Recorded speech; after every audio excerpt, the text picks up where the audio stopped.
a charming and spirited young mother. Oh, she was so vivacious, like a little firecracker. She was sweet and loving, but she just didn't take any crap off anybody. Is found strangled in her bedroom. Whoever did this left her there with no chance to survive. Police face a challenging crime scene. There was no forensic evidence whatsoever. No fingerprints. No eyewitnesses. This case was a definite whodunit case. And a long list of suspects. He had been hanging around her desk, and he had made some comments that really creeped her out. She had had some troubled boyfriends in the past. He didn't want to accept the fact that they were done. Their relationship was over. You would think that whoever did it had a score to settle. Until one big break reveals a culprit. That one key piece of evidence was the aha moment in the case. And it shocks everyone. When they finally discovered who it was just surreal. There's no rhyme, there's no reason behind it. It was absolutely senseless.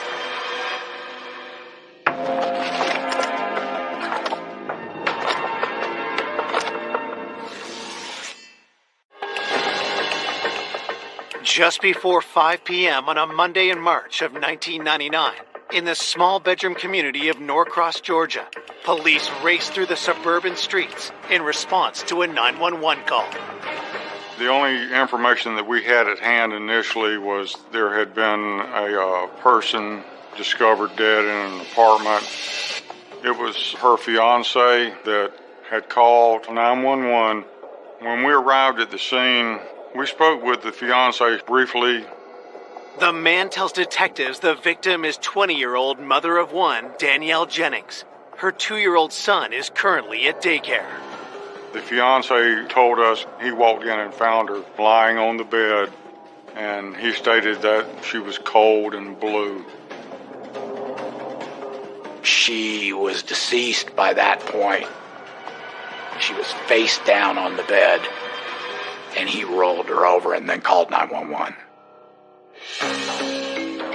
While Danielle's fiance is taken to provide a statement, investigators take a close look at the crime scene. When you went back into the bedroom, she was on the bed, fully clothed, laying on her back, but you could obviously see signs of strangulation. She had a ligature around her neck.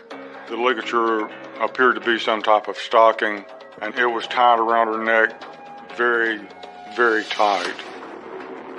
It had been tied off to leave it that way. It's not like it released, which I thought was pretty unusual. I mean, whoever did this left her there with no chance to survive. The ligature was knotted in the back, which would tell you that the person was on her back, behind her when she was strangled. Detectives explore the rest of the crime scene, looking for clues. The bed was messed up. One of the dresser drawers was open. The stocking that she was strangled with may have been one of hers out of that drawer. Her purse was dumped out as if somebody had dumped the contents and rummaged through it. It could have been a robbery or a burglary just gone wrong. However, there was other stuff such as cameras, miscellaneous jewelry that could have been taken, but they were not taken. It was possibly a burglary that had been interrupted, but you always have to consider the possibility that it could have been a staged burglary because, frankly, there really wasn't a lot of disruption. Next, investigators try to determine how the killer entered the apartment. There was absolutely no tool marks or anything on the front door, and then there was a sliding patio glass door. It was locked. There was no evidence of tampering with it at all. We went around and we searched the outside, but we didn't turn up anything of any value.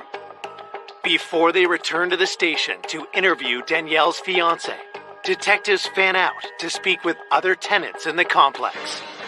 Most of the people in these complexes work during the day, and so most of them are not home. We left our business cards with a note asking them to please give us a call. As the crime scene investigation continues, News of Danielle's violent murder quickly spreads to her family and friends. When I found out that Danielle died, I said, no, you've got to be kidding me. I said, this cannot be real. And then I dropped the phone and I just started screaming.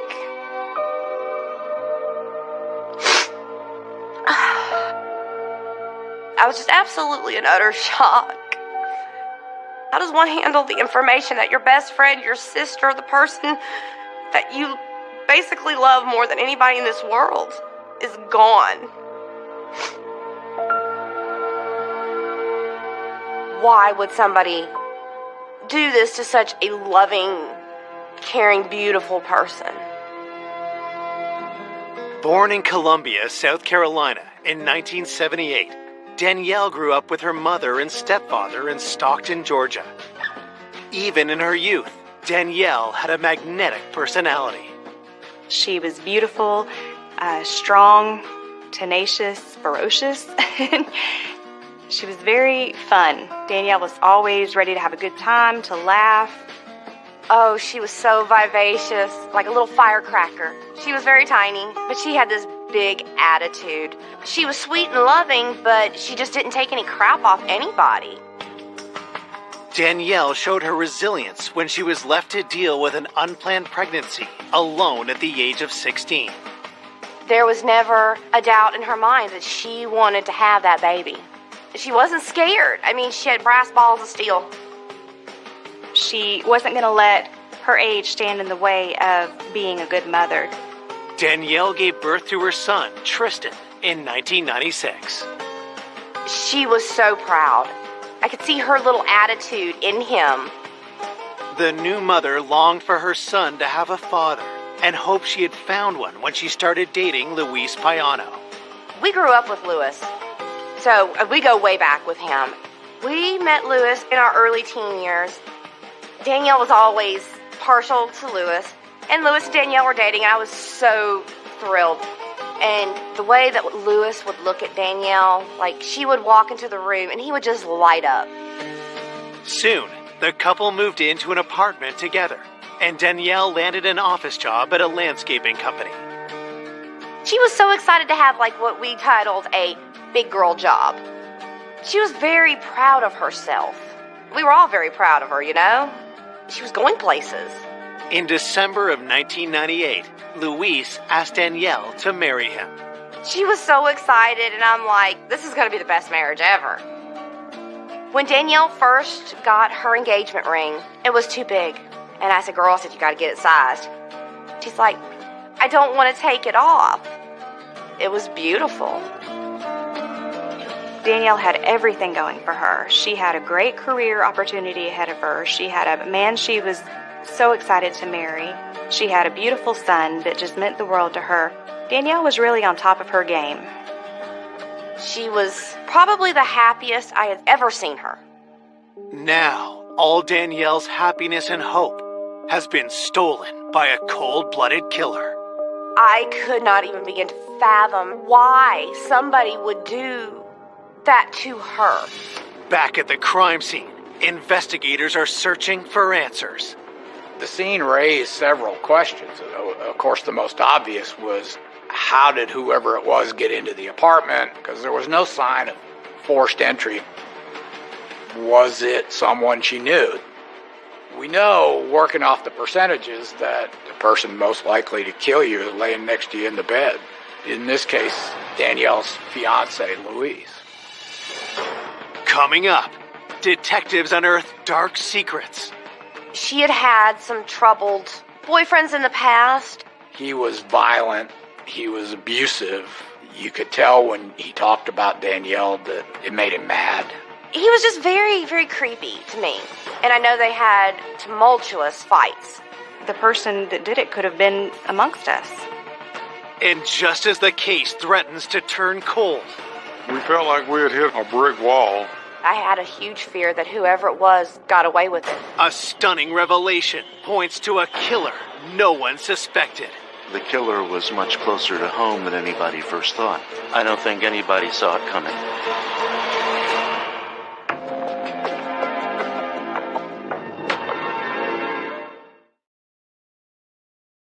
Police investigating the murder of 20-year-old mother Danielle Jennings have their first suspect, her fiancé, 25-year-old Luis Payano. Even though he's her fiance, everybody remains a suspect until such time that we solve the crime. Investigators question the distraught young man. He was very emotional, but romance can raise anger to a level sometimes that leads to homicide. Detectives begin their interview by asking Luis about Danielle's movements the day of her murder. He stated that he had been at work all day. The last time he had seen Danielle was when he left to go to work. According to Luis, they had both left the apartment at 6:45 a.m., but Danielle went back into the building to get something. He tells detectives that Danielle seemed distracted because of an upcoming work meeting. She was supposed to be having a meeting with management that day. She didn't feel easy about it. Luis says Danielle called him at work around 11:30 a.m. She wanted to see if Luis would have lunch with her, but he was tied up at work and he couldn't break free. They didn't have lunch, and later in the afternoon, he couldn't reach her. He called her at work, and then they told him that she had gone home at lunchtime, but she didn't come back from lunch after a couple of hours. Luis tells investigators he called Danielle's cell phone and their apartment. He stated that he was trying to get hold of Danielle and was not getting a response, and then he left work and went home to see if she was there. Luis said that when he got home, the front door was unlocked, and that really surprised him because they were pretty careful about keeping the front door locked. Detectives ask Luis about his relationship with Danielle. We wanted to find out if they had domestic issues. He said that it was a very good relationship and they were very much in love with each other. To verify his story, detectives call Luis's work and Danielle's loved ones. Her family and friends stated that they were just a young couple that were very much in love and looking forward to getting married and spending their life together. She had had some troubled boyfriends in the past, but Luis was on the up and up. I mean, he was setting up a financially stable life for him and Danielle and Tristan, and she loved him so much. Danielle's friends are adamant that Luis would never harm her, and his alibi seems solid. We were able to confirm that he had been at work all day through statements of his coworkers. As a result, he was eliminated as a suspect. Now you're on the hunt for other suspects. With Luis in the clear, detectives ask him if he knew of anyone who may want to harm Danielle. He brought up the name of Jeff, a co-worker of Danielle. She had filed a sexual harassment complaint against him at work. That piqued our interest a little bit. We immediately went to Danielle's place of work and we met with her supervisor and discussed what was going on. Danielle's supervisor tells detectives about the young mother's harassment complaint against her coworker.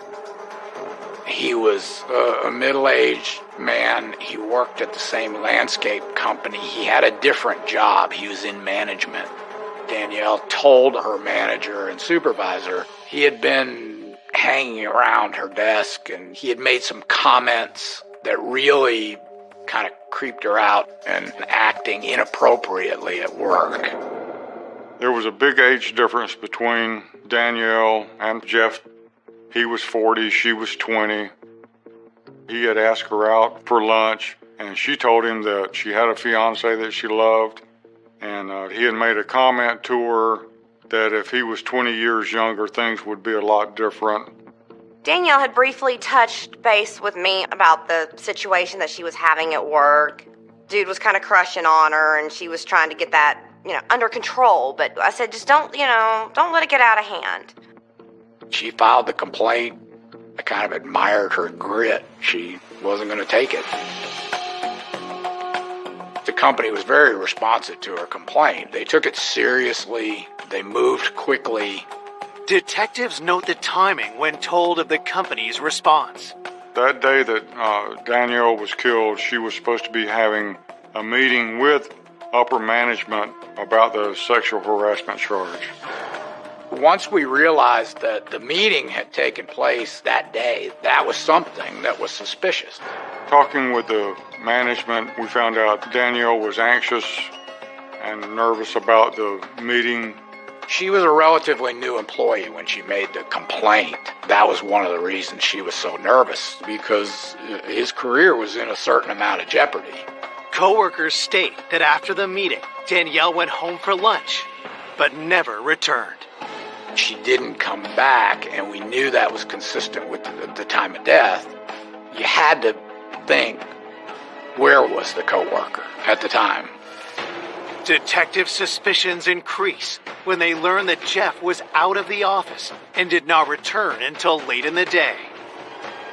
Was this too much of a coincidence? Could he have killed Danielle as revenge for her complaint? We definitely wanted to speak with him face to face.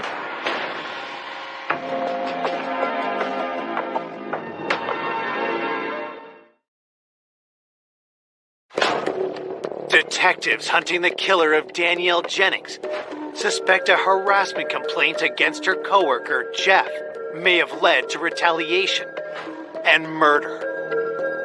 We were now focused on him as a possible suspect. We had to consider the possibility that he followed her home and ambushed her and killed her. Investigators bring the 40-year-old in for an interview and ask about his interaction with 20-year-old Danielle. He admitted to asking her out for lunch, but he said other than that, he had not done anything.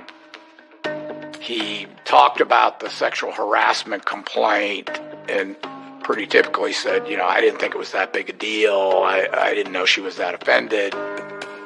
According to police reports, Jeff denies any sexual intentions toward Danielle. He told police that whatever lapse in manners that he had had with Danielle, that he liked her. He seemed to be genuinely dismayed to find out what had happened. Detectives ask if Danielle's complaint gave him a reason to want to harm her. His first reaction was he was angry. He was adamant that he was not a suspect. And then he said it couldn't have been me because my truck was broken and I was on a job with somebody else, with a coworker. And I can prove it. Jeff provides investigators with the name of the coworker he claims to have been with. We immediately ran down his coworker at like 1 o'clock in the morning. This guy verified that he was with him all day till the close of business. They were together. With his alibi confirmed, police eliminate Jeff as a suspect. 24 hours after Danielle's murder, the enormity of her death is only just starting to hit home for Danielle's loved ones. Things like that didn't happen where we grew up. I could not believe somebody would do that to her. It was just the most nightmarish thing I could imagine. It made me question God. Why would you let something that horrible happen to her? I didn't want to accept it. I couldn't sleep. I just kept saying, she's dead, she's dead. Danielle should not be dead. The following day, investigators receive the autopsy report and scour it for anything that might point to Danielle's killer. The manner of death was asphyxiation or strangulation. The medical examiner stated that she probably lost consciousness within about 15 to 20 seconds after the ligature was placed around her neck. It seemed clear that she had been surprised by her attacker, had no time to move, had no time to strike back. It's almost like it came out of nowhere. We knew from the positioning of the knot, someone had come up behind her with the nylon stocking, pulled it tight until she lost consciousness, and then tied it off to kill her. She had not been sexually assaulted. There weren't any other injuries. There weren't any defensive injuries. This case was a definite whodunit case. There was no evidence found at the scene that could help us. There was no forensic evidence whatsoever. No transfer of skin, no fingerprints, nothing a lab could look at.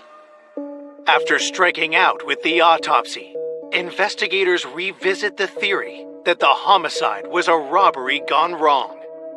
We don't live there, so we don't know what's supposed to be there and what's not.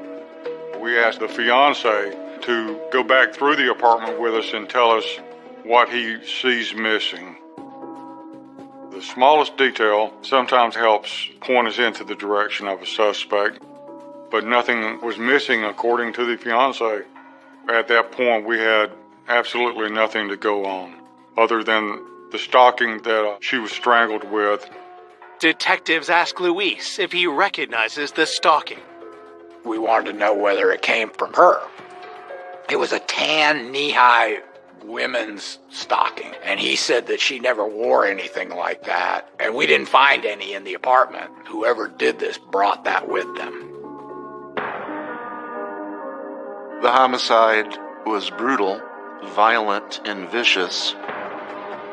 It lent itself to a personal motive. You would think that whoever did it had a score to settle. Louise told us she had had some tumultuous relationships in her past, so we pursued that angle. Investigators asked Danielle's friends about her previous relationships. When they first started questioning me, they were asking me a lot of questions about her boyfriends in the past, who I felt might have been able to do it.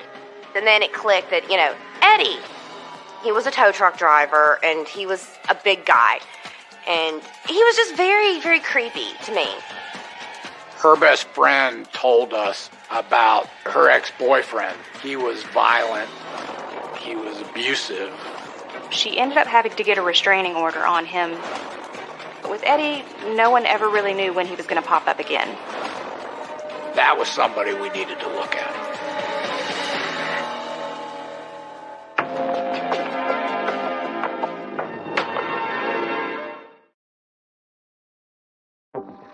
Two days after the murder of 20-year-old Danielle Jennings, friends have alerted investigators to Eddie McElwaney, an ex-boyfriend with a violent history. We learned a lot about her former boyfriend. We learned that she had begun to see him when she was a teenager, when she was younger. Friends reveal Danielle started dating Eddie shortly after she became pregnant from another relationship. But Eddie's behavior soon raised red flags. As they got more serious, he became more possessive and controlling, and he definitely wanted to start isolating her from her friends and family more. I didn't want to be around him. I did not like the way he made me feel. I didn't like the way he looked at Danielle. I mean, he would sometimes look at her with disgust. And I know they had tumultuous fights. We learned it had been an abusive relationship, physical and emotional. I mean, she would stand up to anybody, but as tough and as a badass as she was, I think she was a little bit afraid of him. Things only got worse with Eddie when Danielle gave birth to her child. Her family and friends stated that shortly after her son was born, Eddie was getting involved in drugs, and that was finally the straw that broke the camel's back, and she ended the relationship with that. Danielle moved out and tried to start fresh, but Eddie had other plans. She knew it was going to be difficult, but she didn't realize that Eddie was not going to leave Danielle in peace. He didn't want to accept the fact that they were done, their relationship was over. She never knew when he would turn up around the corner, when she just wanted to be left alone. She had gotten a restraining order against Eddie because he had been stalking her. He had been driving back and forth in front of her house. He had gone to her work, and she was in fear that she was in danger. We found out that he had violated the restraining order several times. He would call her, leave voicemails for her. He would drive by her house several times a day or night. When police ask when Eddie last contacted Danielle, the answer is troubling. Danielle's family had told us that within the last few months he had been calling her, trying to get her to talk to him, but she would just hang up on him. Could Eddie have shown up at Danielle's apartment the day she was killed, leading to a deadly confrontation? I've seen a lot of domestic abuse cases, so I knew that there was a possibility that with his past that he could have done something like that. Investigators track down Eddie and bring him in for questioning. In the interview with Eddie, he was kind of belligerent and unhappy to be there and a little bit hostile. You could tell when he talked about Danielle that it made him mad. What we saw with Eddie certainly had all the earmarks of a domestic violence case. When questioned about his relationship with Danielle, Eddie's responses raised detective suspicions even more. When he was asked about the relationship, his version was a little bit different. He never mentioned any abuse. He thought everything was great. We asked him when was the last time that he had had any contact with Danielle, and he said that he had not talked to her for at least a year or longer.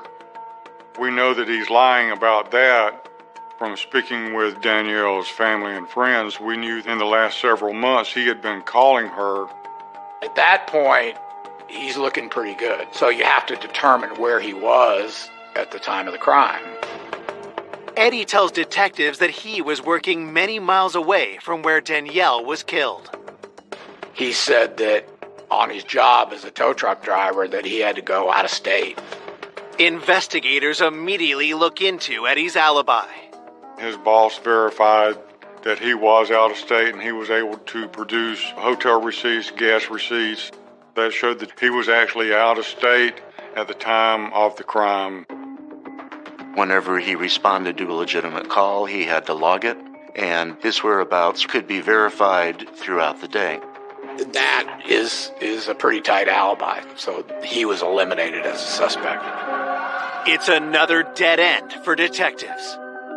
Once again, we're knocked for a loop and we're back to ground zero, and he moves down the line and we're looking for somebody else.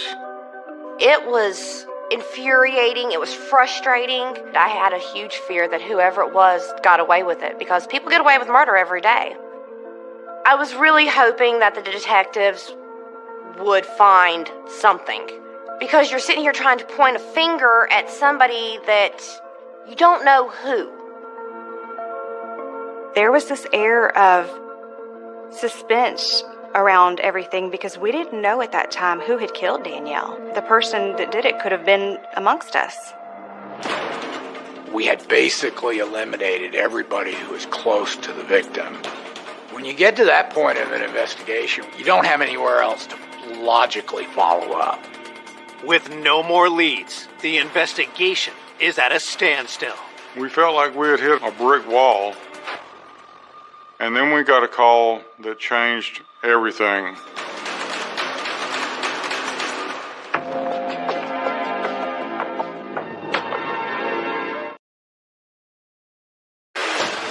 Three days after finding Danielle Jennings strangled in her apartment bedroom, police hunting her killer have just got a stunning new lead. We received a phone call from a Miss Kirk that resided at the apartment complex. The woman tells detectives about a disturbing incident that took place a week before Danielle was killed. She was awakened one morning by someone knocking at the door, and she looked out the peephole but didn't see anybody there, so she went back to bed.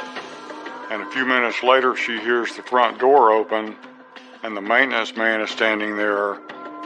The maintenance man says that he's there for a work order. However, Miss Kirk says she felt very uncomfortable the entire time that he was in there because he was always staring at her, like he was more preoccupied with her than he was completing the work order. The woman cannot provide the name of the maintenance man, but she gives a description to police. Detectives head back to Danielle's apartment complex to investigate.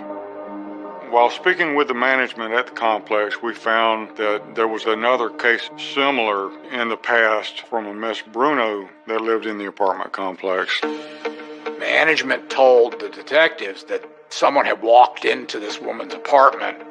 She, of course, asked him who the heck he was. What are you doing in my apartment? And he said maintenance, and claimed that he was there to change light bulbs. And she said, I don't have any light bulbs to change.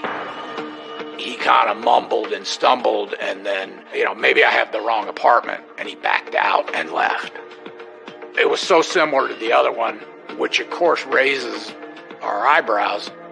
The complex was big enough so that there were several maintenance workers, but only one closely fit the description given by the young ladies. That would be Calvin Oliver. We showed a photograph of Mr. Oliver to Miss Bruno and Miss Kurt, and both of them identified him as the person that had walked in on them. Investigators discover a disturbing trend emerged after Calvin had been hired 7 months ago. Come to find out, there had been several burglaries reported where items had been stolen out of apartments that had no forced entry. Could Calvin have been responsible for these thefts? We learned that he had an apartment in the complex. The fact that he lives there makes it so accessible that he could walk around, not be suspicious. We also learned that the custodians had access to the master keys of every apartment. He has complete access. Detectives search for any link between Danielle and Calvin. We found out that he had done a work order in her apartment a couple of weeks prior to the murder. That is somebody that you really want to look at. It went back to our original theory of if this was a burglary, then it had been interrupted.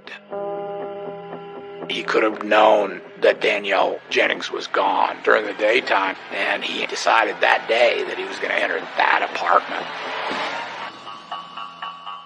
Investigators haul Calvin Oliver in for an interview, but make the call to slow play their suspicions. When Oliver was brought in for questioning, we didn't want to tip him off to anything about the homicide.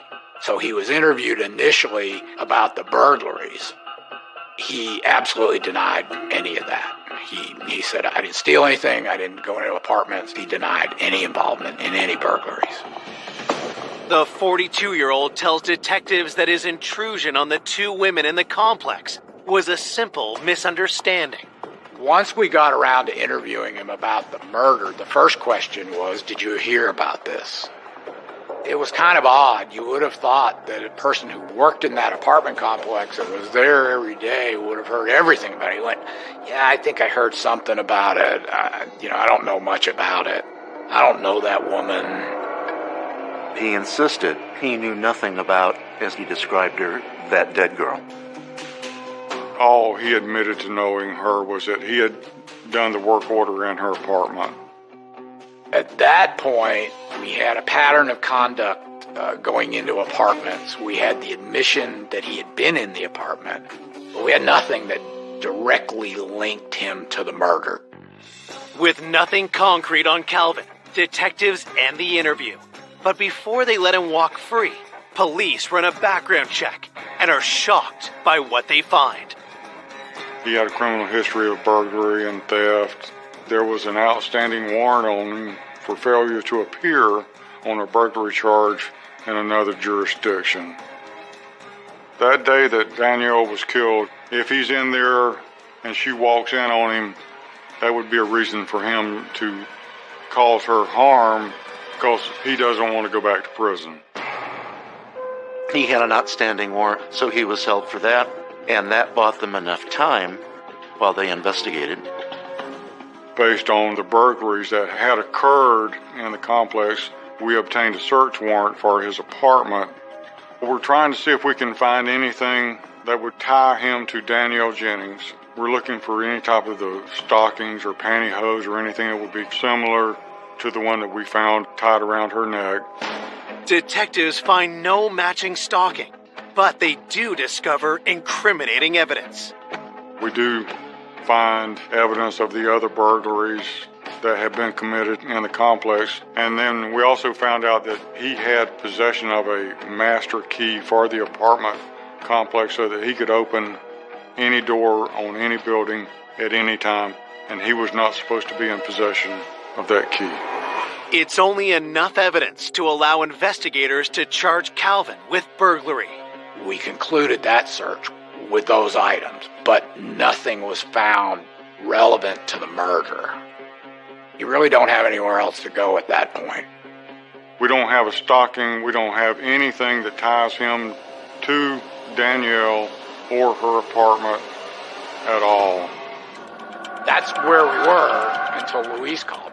Out of the blue, he said, "Do you have the engagement ring?" We told him, no, we don't have a ring. We didn't know one was missing. And then he describes the ring, and then the big bright light goes off. When we were doing the search on Oliver's apartment, we noticed a ring on a dresser in his bedroom, but the ring didn't match any of the items stolen, so we really didn't have a reason to seize it at that time. We do another search warrant, go back into the apartment, we seize that ring, we show it to the fiance. He can't positively identify the ring, but he says her best friend will definitely be able to identify it. If we were able to identify that as being Danielle's ring, that would physically tie Oliver to Danielle and her apartment on the day that she was murdered. With the entire investigation on the line, detectives race to the home of Danielle's best friend. Is that ring the engagement ring? This is something we gotta know.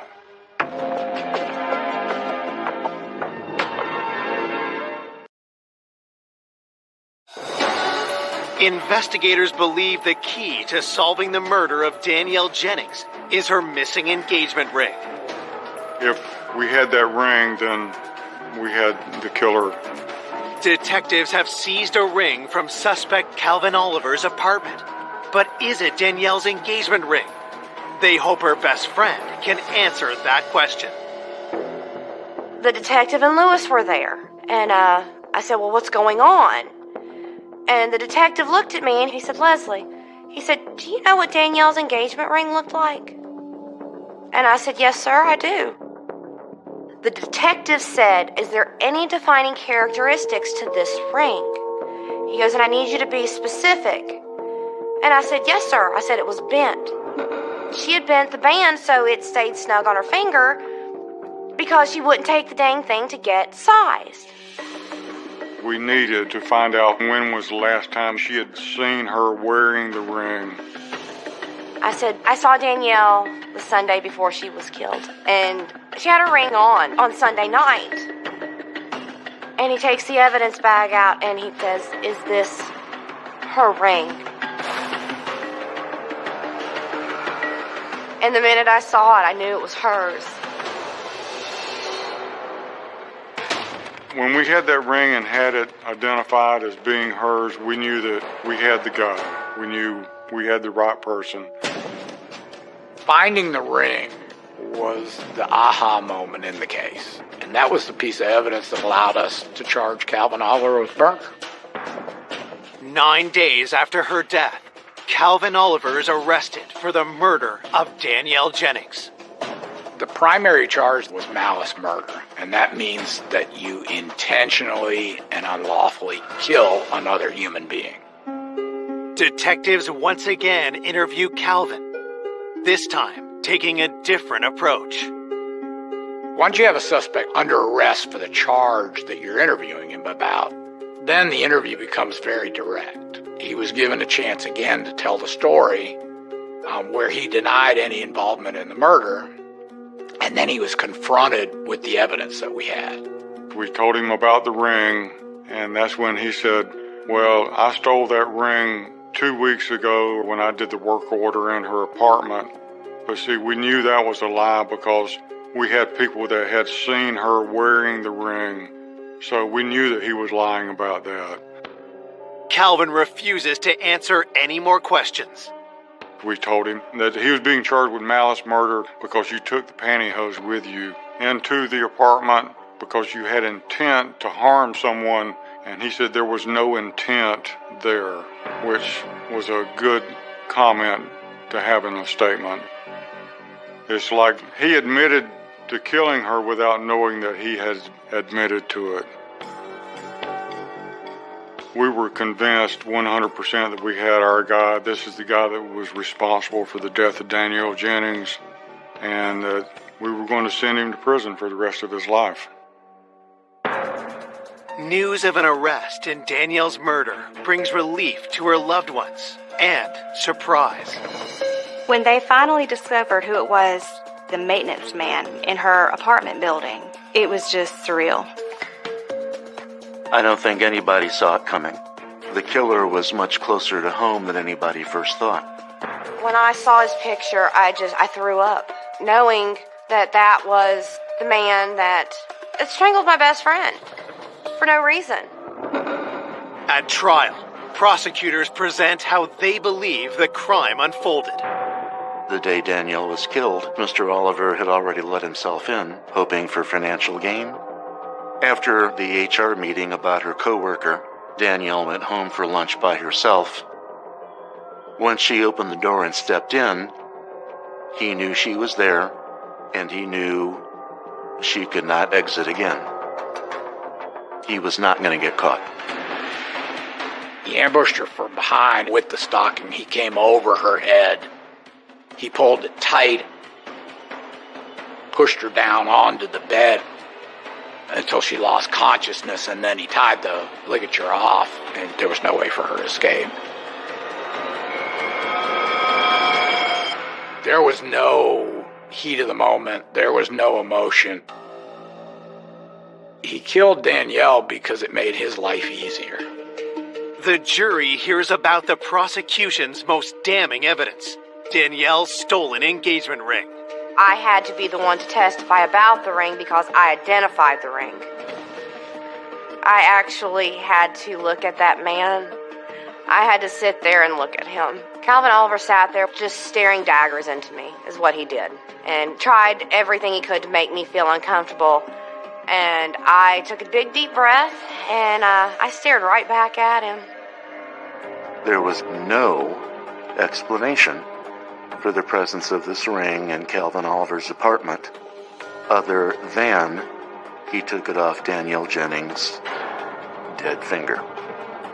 On October 13th, 2000, after a 5-day trial, the jury delivers their verdict. He was found guilty on all charges. The judge sentences Calvin Oliver to life in prison. When the verdict came through, we were all holding hands. We just knew justice had been served as far as it could be. I mean, we were glad, but it still wasn't going to bring her back. Her mom was never the same again. It destroyed her. That horrible man took away an angel that was put here. She was a huge light to me, to her fiance, to her son. She was everything to a lot of people. To this day, I still dream of her. There's not a day that goes by that I don't miss her.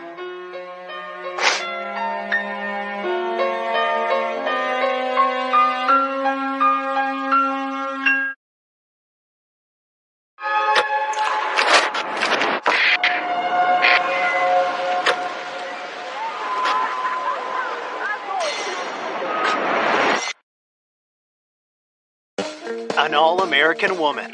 She was a beautiful young gal, and she had a great personality. She was amazing. She was so kind and so caring. She was my sister. She was my everything. Is found murdered in her bedroom. She had been strangled quite violently. Whoever the killer was crushed the victim's neck. Police hunt for the culprit. I had in my mind who committed the crime. We were convinced that he was our guy. But the prime suspect slips from their grasp. I don't get it. Did he really get away with it? Decades later, leaps in forensic science reignite the investigation. We're not giving up on the case. Is there a smoking gun? We got to find it. I figured that if this case could be solved, it could be solved now. And new evidence leads to a killer no one saw coming. It was shocking. It was unexpected. And guess what? We have a new suspect. I was stunned. I was like, really?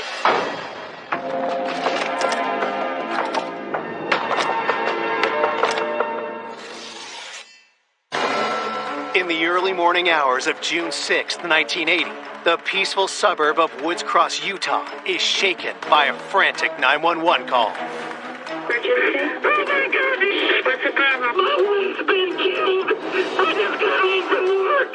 Okay, I'll see. What's your name? Steve Strong. Please hurry. Woods Cross had never had a homicide. This was the first one, and it definitely was not something we were used to.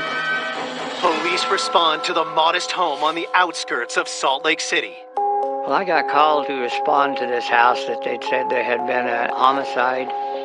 So I went into the bedroom area where the victim was, laying on the floor, kind of laying up against the bed. She appeared that she was in her sleeping clothes, just a little t-shirt and a pair of panties.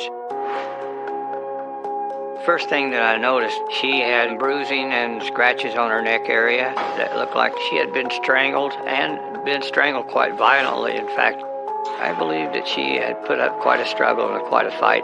Torn fingernails and some bruising on her legs and her feet. It was an indication she fought pretty hard. It looked like she had been knocked off of the bed and onto the floor. 2 or 3 of the rungs in the bed that had been broken out.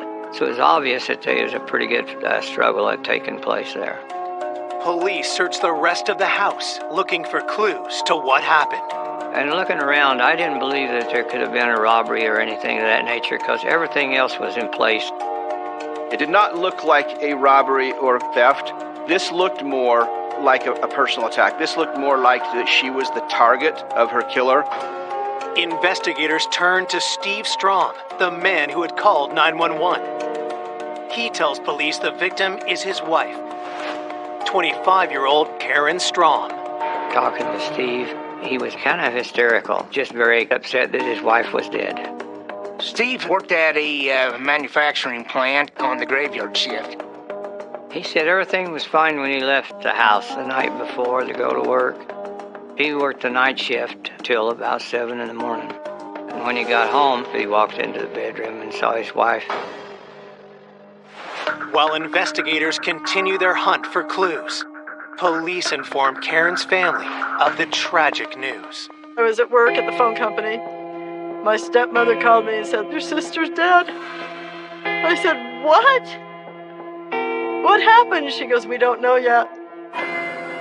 That was heart-wrenching. I wanted to know what happened to my sister.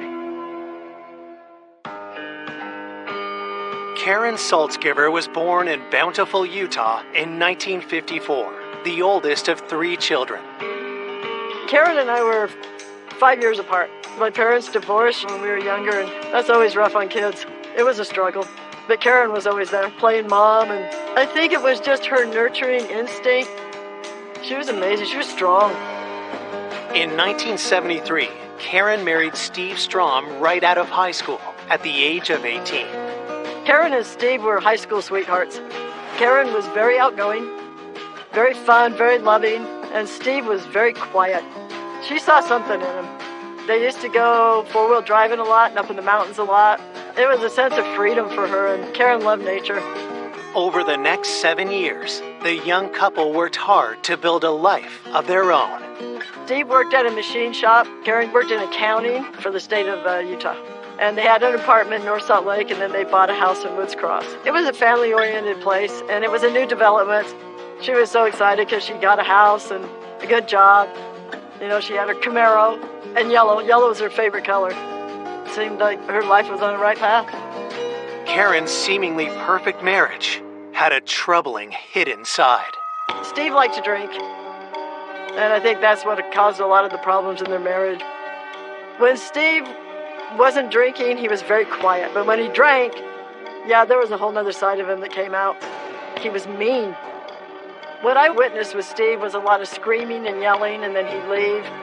Mostly what I witnessed with Steve and my sister was the aftermath. She had bruises, and Karen got good at hiding the bruises with makeup, but it's like, you can see them.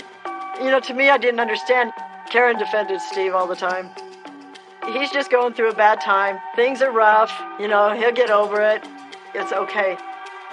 But 3 months prior to Karen's murder, something changed between her and Steve. Karen finally had enough, told Steve she wanted a divorce, and I thought, yes, I just wanted the best for her, because she wanted that for me. But before Karen can move on, her life is brutally cut short. My world had just fallen apart. My world was crushed. She was my everything. She was my sister, my protector. She was my best friend. As Coco struggles to come to grips with Karen's death. Back at the crime scene, police continue their search for clues to who may have attacked Karen during the night. There was no indication that anybody had broke into the house. The next door neighbor said that she had heard nothing.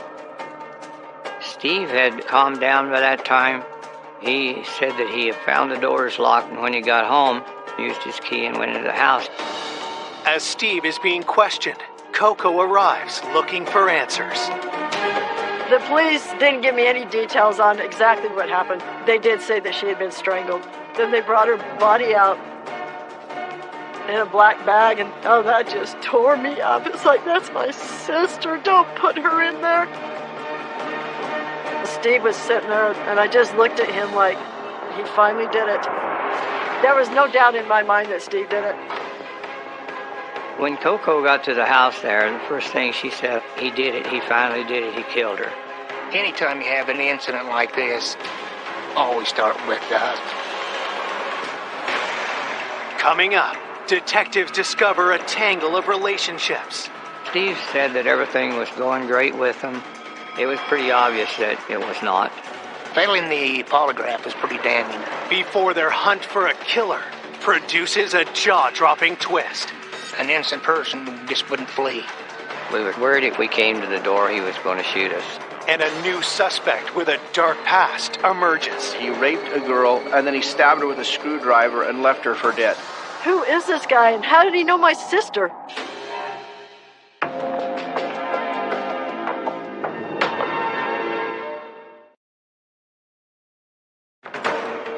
Police in Woods Cross, Utah are investigating the murder of 25-year-old Karen Strong. Her sister, Coco, has told police she suspects Karen's husband, Steve Strong, is the one that killed her. Coco had been really close with Karen, and they talked a lot, and she had expressed that Steve was a heavy drinker, and when he got drunk or he'd been drinking, he got mean, he got abusive. Coco didn't like him at all. Detectives learn how Karen had decided to end things with Steve 3 months ago. She filed for divorce, and then she moved out to my stepmother's house. Coco says that Karen was only at the house the night she was killed because she felt sorry for Steve. It was his birthday and their anniversary. Steve had called her and said, "Can you come out and we'll just have dinner together?" And she did, because of her kind heart. Coco believed that their relationship was over, although Karen agreed to come back and just kind of stay with him for a couple of days.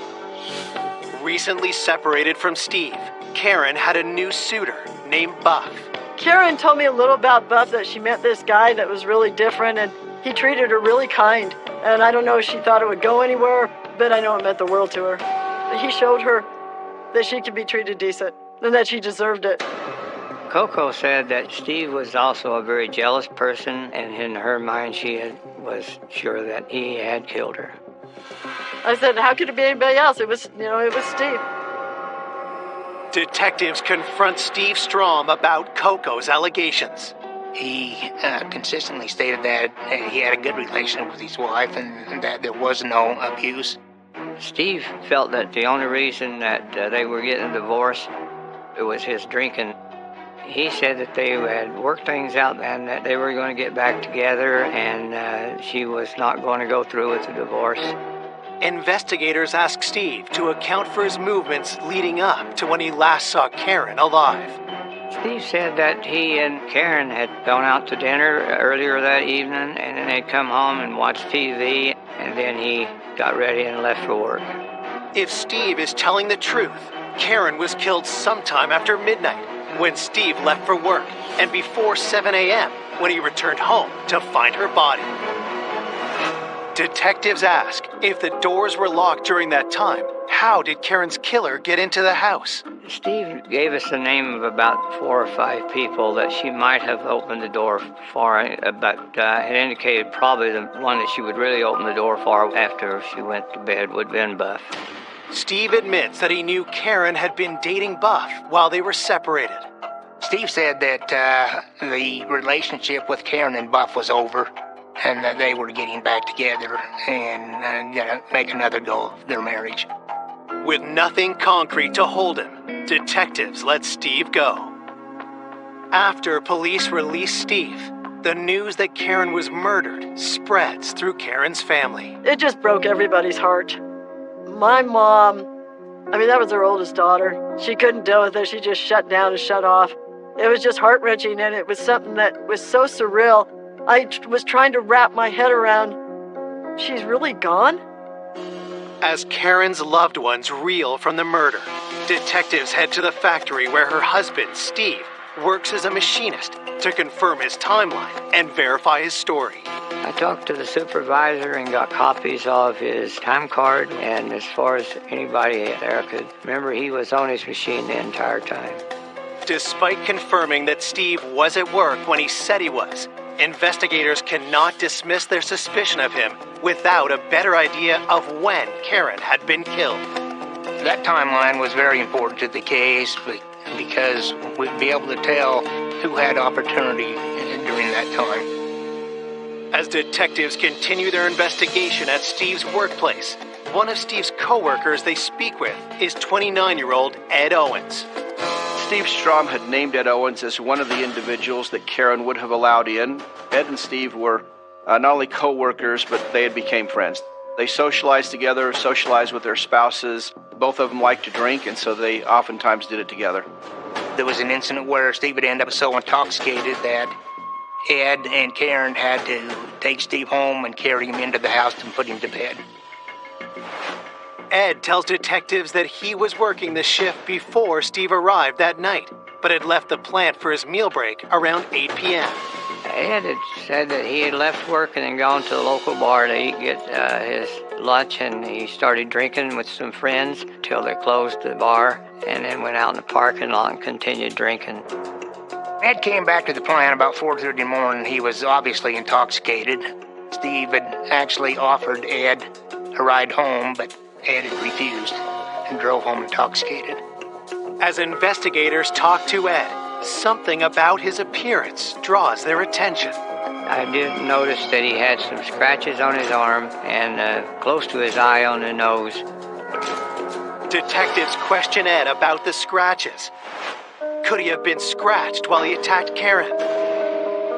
He explained those as he worked on the lathe and there was the shavings. He was always kind of getting scratches or cuts on his thing.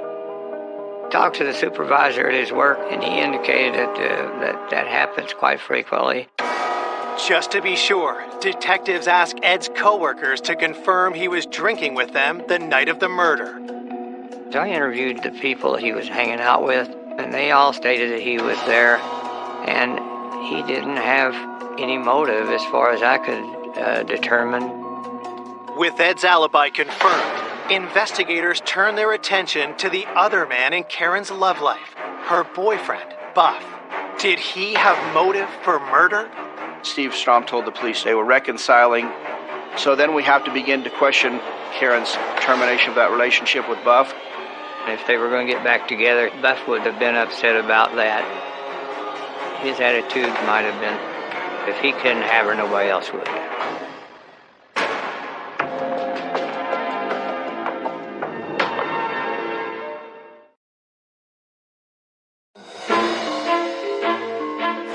Less than a day after 25-year-old Karen Strom is found strangled to death, police in Woods Cross, Utah have ruled out her husband's friend, Ed Owens, as the killer. There was no indication that Ed had been involved in the death of Karen. But despite verifying his alibi, detectives do keep Karen's estranged husband, Steve Strom, on the suspect list. Her sister Coco talked about how abusive he had been and that Karen needed to get out of that relationship. Now, investigators want to speak with the man Karen started dating shortly after separating from Steve. Buff Bangerter was a man who Karen Strom had had some degree of a relationship with, and so, of course, law enforcement had reason to talk to Buff. Detectives begin the interview with the 35-year-old mechanic by informing him of Karen's murder. He seemed upset when he found out that she had been killed. Then, Buff stuns investigators by revealing just how serious his relationship with Karen had become. According to Buff, they had wanted to get married, and it was Buff that persuaded her to go back to see Steve to be sure that what she wanted to do was get the divorce. Detectives ask Buff where he was on the night Karen was killed. Buff stated he was at home that whole evening and he would not have harmed her in any way. And he also made the comments that he thought it was Steve. According to Buff, it was pretty obvious that he was very angry about Buff's relationship with Karen. Even with no one to back up his alibi, police decide to let Buff go. We didn't eliminate him entirely, but after we interviewed and talked to Buff, we felt pretty confident that he was not the one who had committed that crime. I couldn't place anyone else having done the crime except for Steve. He remained my number one suspect. While they wait for crime lab analysis to be completed, detectives keep digging into the people Karen may have let into the house the night she was killed. I interviewed each of the individuals who Steve indicated that he thought she might let in, took blood samples from each of them. I covered all the bases that I could. Investigators also received the forensics report from the crime scene. Crime lab went clear through the house and checking for fingerprints, and there was no fingerprints in the house that they could find other than Steve Strom and Karen. And that was pretty damaging as far as evidence towards Steve. Karen's autopsy results also come back and show no evidence of sexual assault, but do confirm strangulation as the cause of death. Whoever the killer was crushed the victim's neck. This was an aggressive, violent, vicious attack. Karen was scratching and clawing and fighting for her life. Karen's fingernails are clipped and preserved. As far as DNA back in 1980, there was not a lot more that they could do. The testing you could do with any sort of evidence was very limited. The autopsy also provides an idea of when Karen was killed. The approximate time of death was between 10 p.m. on the night of the 5th and 2 a.m. on the morning of the 6th. This means it was possible Karen was killed before Steve left to go to work. The time of death did not give Steve a strong alibi. By his own statements, it was after midnight when he went to work, so he was at home during that period of time. Armed with this new information, investigators reach out to get Steve in for another interview, and he makes a surprise request. Steve requested to take a polygraph. He said that he was innocent, he didn't kill his wife. Polygraphs are not admissible into court, but it would also have been a good tool to see if he was lying or not. We did a polygraph and asked him if he knew who killed his wife, if he killed his wife, and if she was dead when he went to work. According to the polygraph operator, on those particular questions, he was extremely negative as far as being truthful. Failing the polygraph was pretty damning to Steve, and we were more and more convinced that Steve was involved in this murder. Detectives still need more evidence in order to charge Steve with Karen's murder. I interviewed some of the people she worked with. They had indicated that numerous times saw her with bruises when she came to work. At one time, that she had bruises on her neck, and that she made a comment to them that Steve had choked her. She felt that she was lucky to be alive. The co-worker's account is the final evidence police need to charge Steve, and a warrant is issued for his arrest. We went to arrest him at work, but he was not there. One of the co-workers told us Steve was with a friend down in North Salt Lake in an apartment. They had indicated that he was worried that we were coming after him. He was possibly going to be violent and resist arrest. We were worried that if we came to the door, he was going to shoot us. Police proceed to the apartment address with caution and establish a safety perimeter around the building. We knew he had guns, that he might be violent. We were anticipating the possibility of it being a very difficult arrest.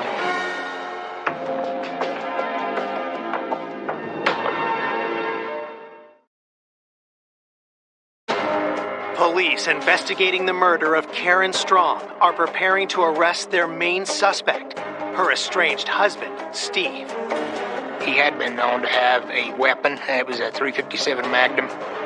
We was told that Steve had also made a comment to one of his co-workers that if the police come to get him, he was going to take a couple of pigs with him.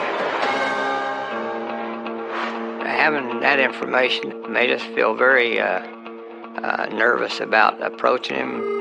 Police maintain their distance, fearful of a violent confrontation. There was a SWAT team that was organized that had surrounded the apartment. After several phone calls into the apartment, Steve wasn't cooperative. Steve refuses to answer police phone calls. 3 hours tick by without a resolution before Steve finally answers.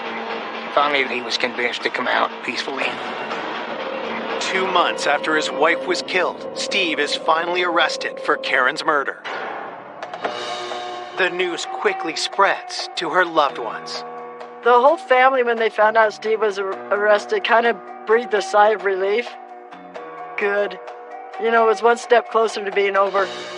After 2 months of investigation, prosecutors believe they have enough evidence to convict Steve of killing his 25-year-old wife. There was significant pieces of evidence that pointed at Steve Strom circumstantially.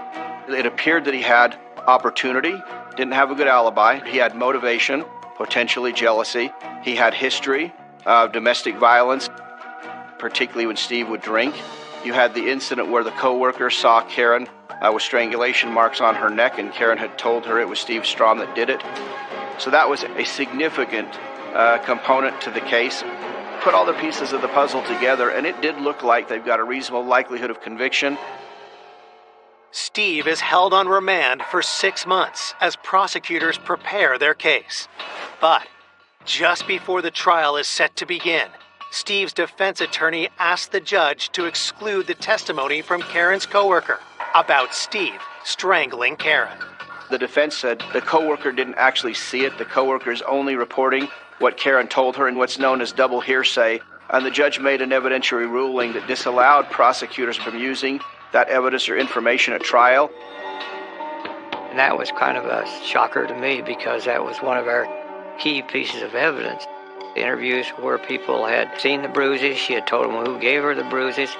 Unfortunately, all of that comes out to be hearsay evidence and was not going to be admissible to court.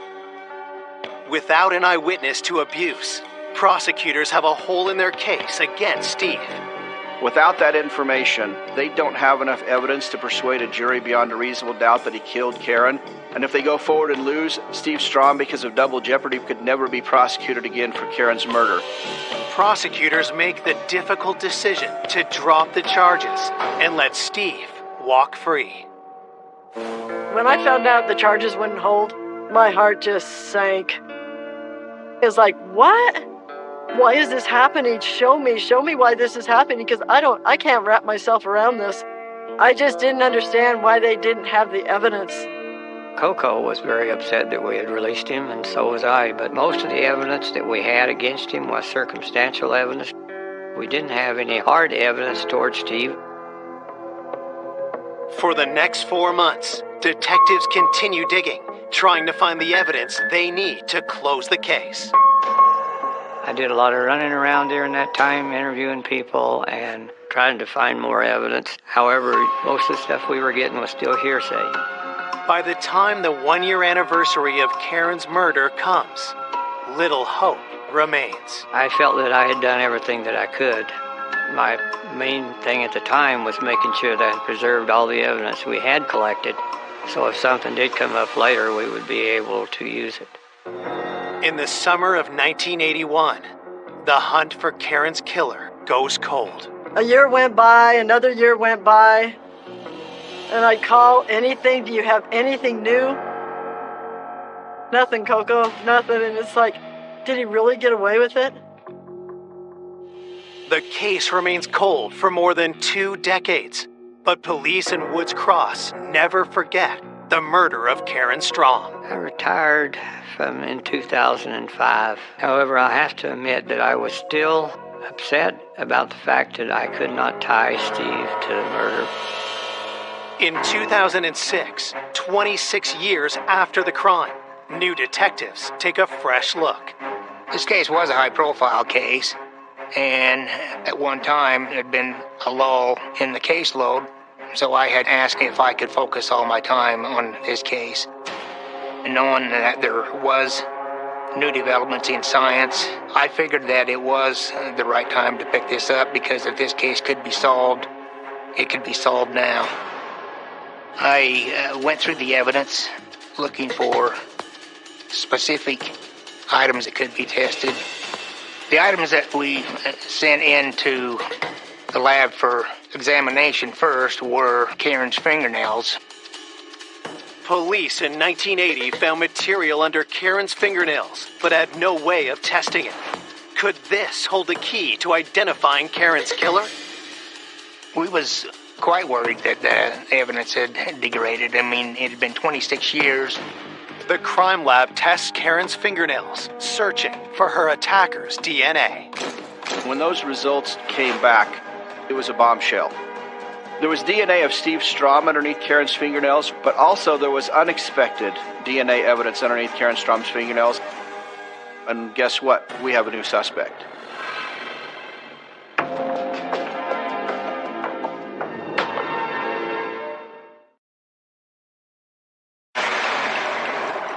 Investigators who have reopened the cold case murder of Karen Strom have just received their first clue in more than 25 years.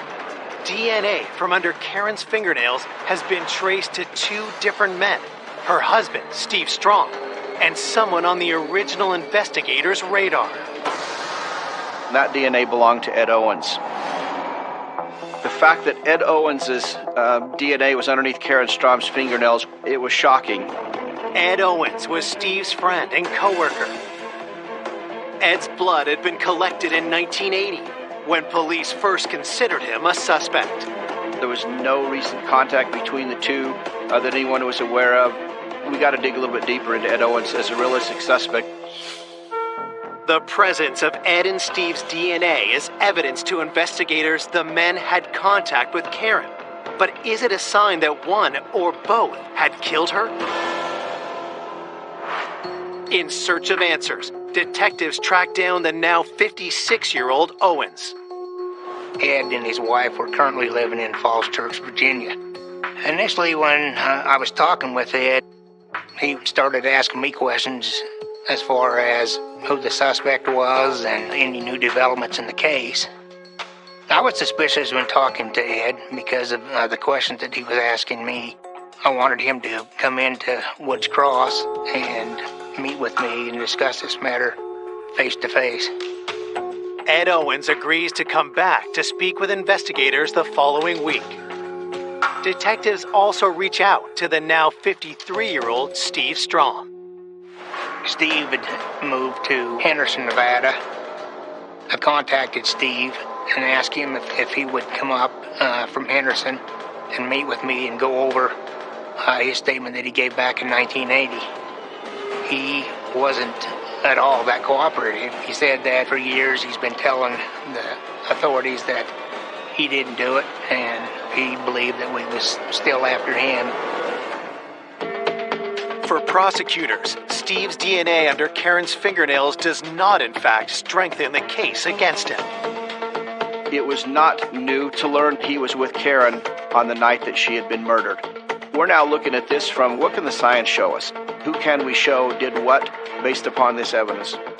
So now we need to take the next level of testing and figure out what type of DNA are we talking about. Detectives resubmit the fingernail DNA for a more detailed analysis. And the forensics lab has another surprise in store for investigators. It was determined that Steve's sample was very minute and Ed's was the dominant sample. and the substance of Ed's was seminal fluid. I was a little shocked about that. Steve and Ed were close friends, but there was no relationship between him and Karen. Karen's autopsy had shown no evidence of sexual assault, so investigators are surprised by the indication of sexual activity. That was unexpected. Why is Ed Owens' seminal fluid underneath Karen Strom's fingernails? What happened here? Was this consensual sex that then went awry? Was it not consensual sex? Was this a forced sexual assault situation? In the 1980 investigation, Ed's alibi put him at a bar with friends when Karen was killed. I contacted the co-workers, people that had been to the bar with Ed on the night of the homicide. Both of the witnesses was unable to say whether Ed was at the bar the whole time. The co-workers had also noticed the scratches on Ed's hands and face the day after Karen's murder.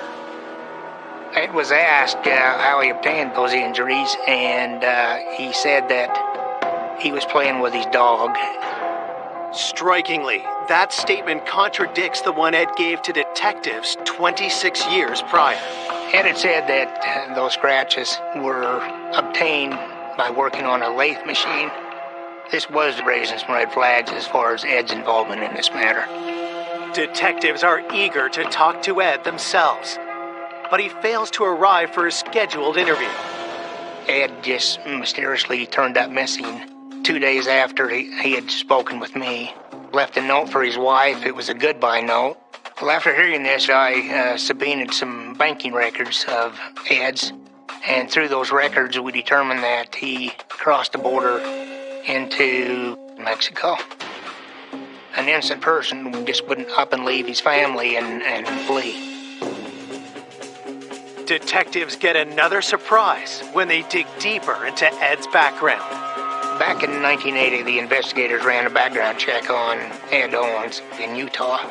I, however, ran the national database on Ed Owens and found that Ed had been arrested in California in 1973 and charged with attempted murder. A man raped a girl on the beach, strangled her, and then he stabbed her with a screwdriver and left her for dead. Ed Owens is charged and arrested, did go to trial, but Ed Owens' mother gave him an alibi. So the jury did not convict Ed Owens. Even though Ed hadn't been convicted, pieces of the puzzle just start to fall into place. We believe Ed's the killer. An arrest warrant is issued for Ed Owens for the murder of Karen Strom. When Sergeant Benson called me and said, "Coco, are you sitting down?" He goes, "Do you know who Ed Owens is?" I said, "I've never heard of him." And he said, "Coco, that's who killed your sister." I was shocked. All these years thinking of Steve, I was stunned. I was like, really? It was like starting all over again from scratch. Who's Ed Owens and how did he know my sister? It was kind of a shocker to me because I was totally convinced that it was Steve. With Ed Owens in Mexico, investigators strategize how to get him back to face justice. I made contact with Ed's mother, advised her that I had a warrant of arrest for him and that he could either come in voluntarily to meet with me or his picture would be on the 5 o'clock news. And then, interestingly enough, Ed Owens then shows up. He came back to Utah, came walking in the door. I was surprised that Ed actually showed up to the office. I believe that he was trying to put on this persona for his family of what type of a person he was. At that time, I took him to an interview room and attempted to get a statement from Ed. However, he lawyered up and didn't want to make a statement. On March 14, 2007, after 2.5 decades, Ed Owens is arrested and charged with the murder of Karen Strom. Our case is looking pretty good to us at this point in time. We've got science now backing us up. We've decimated his alibi. We've got the evidence of flight. So a lot of things were stacking up in favor of a conviction. But then, 3 weeks before the trial, prosecutors are thrown another curveball when they learn of Ed's defense. The defense's contention was going to be that Karen was having an affair with Ed. Steve became jealous and enraged about it. Steve went home and killed her. The defense attorney was claiming that seminal fluid of Ed's only shows that he had had an affair with Karen, not that he'd actually killed her. It's a jolt. We were kind of blown away. Ed had never, ever come forward with that story before. This was something new, so it opened up a new can of worms. Prosecutors know this defense could be enough to raise reasonable doubt to a jury, especially since Steve had originally been charged with Karen's murder. But how could they disprove the defense's claims? Is there a smoking gun with this case? We got to find it. We now need to regroup. So again, like they did back in 1980, we dismissed the case without prejudice as we're getting close to trial. That was not an easy decision to make, but we knew it was the right thing to do. We were confident we had the right guy, but at that point in time, we weren't confident we had a case where we were going to be able to secure a conviction. So Ed Owens walked away a free man. That was a tough pill to swallow because we knew he wasn't innocent. Can we prove it? When the case got dismissed, it was very frustrating. When Ed walked out, I was ticked off, to say the least. However, this wasn't the end for us. We were even more determined that we were going to bring him to justice.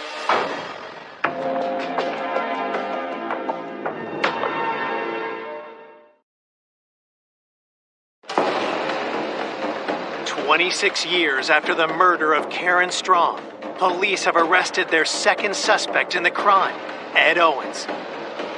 But prosecutors are forced to drop charges against Ed, leaving Karen's family desperate for justice. After they released Ed Owens, I told Troy, please don't give up, you guys. Come on, there's got to be something. Please don't give up. I made a promise to Coco Saltzgiver. We're not giving up on the case. We're not abandoning it. Dismissal without prejudice means it can be refiled. We knew Ed Owens did it. We just wanted to get to the point where we knew we could actually prove it. Detectives re-interview those who knew Karen to find out if she really could have been having an affair with Ed Owens before she was killed. And all the witnesses that I talked to, it was pretty obvious that Steve, being as jealous as he was, and also Karen's relationship with Buff, Karen would not be having an affair with Ed Owens.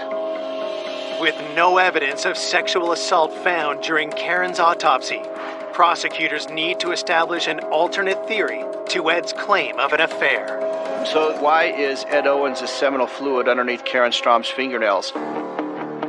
The best theory that we had is Ed Owens went into Karen Strom and Steve Strom's home that night in the summer of 1980 with intent to sexually assault her.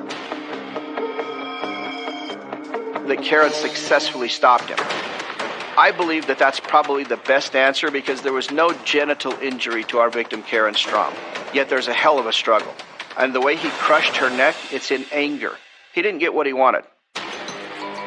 Prosecutors know they only have one shot at making Ed pay for his crime, and they'll need hard evidence to convince a jury. We can't let him get away with it now again for what he did in 1980. We had to continue to focus in on that crime scene. Focus in on Karen's body, go through all the evidence again, looking at every crime scene photo that we had, blowing things up. It's there. We're not going to give up until we find it. Investigators spend weeks examining the evidence in minute detail. Then, they catch something on the underwear Karen was wearing the night she was killed. One of the things that we did notice was there were some very tiny droplets that had never been analyzed. They'd kind of been overlooked. We submitted those to the crime lab. We did not know exactly what it was. When those results came back, another one of these aha moments, that material that was on Karen Strom's panties was Ed Owens' blood. And now, we've got this. This was not a consensual sexual encounter. It's the final piece prosecutors are looking for. Ed Owens is picked up and recharged with Karen's murder. When Ed Owens was rearrested, it was a great feeling. Now we felt like our case was ready for prime time.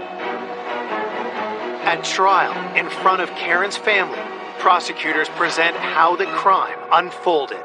Ed had gone to the bar, and knowing that Steve was coming into work, slipped out of the bar, and then went to the Strom residence to sexually assault Karen. Struggle ensued. She started lashing out at him. He ended up grabbing her by the throat, killed her, then went back to the bar with his co-workers, using them as an alibi. Sitting through that trial and watching the evidence they had, it was horrific what he did to her. Oh my God, she must have been terrified. But she fought. Oh, she fought hard. Who is the best witness against Ed Owens? It's Karen Strom. By the fight she put up and the evidence she gathered, part of what she got out of him when she gouged him was his blood. The defense argues that Ed is innocent and that Steve killed Karen out of jealousy. It seemed like he was very cocky and that he was confident that he was going to beat this case. The judge let me address him at the trial. I said, "You took my sister from me. You took my best friend. You took the person I feel safe with in the world. You took that from me." And he's smiling at me. He was smiling the whole time. After a 7-day trial, the jury takes just 9 hours to come to a decision. On April 1st, 2009, the jury returns their verdict. When they said guilty, I just, yes! You know, and then I said, "Karen, we did it! Sissy, we did it! We got him!" There were a lot of people that waited many, many years for justice with this case. When the jury said guilty, it's a sense of relief, a sense of accomplishment, a sense of justice for the victim. Almost 30 years after Karen Strom was killed, Ed Owens is sentenced to life in prison with the possibility of parole. His first parole hearing will be in 2032. Ed at that time will be in his upper 80s. Ed will essentially be spending the rest of his life in jail. For Karen's loved ones, Ed may have taken her life, but he can never take Karen from their hearts.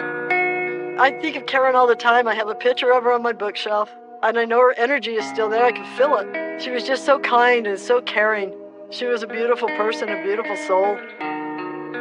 You can never be the same again when somebody's ripped out of your life like that. And you have that hole, but you can heal from something like this. It is possible. But you fill that hole with life. And you hope you live a good life for her too, because she didn't get to.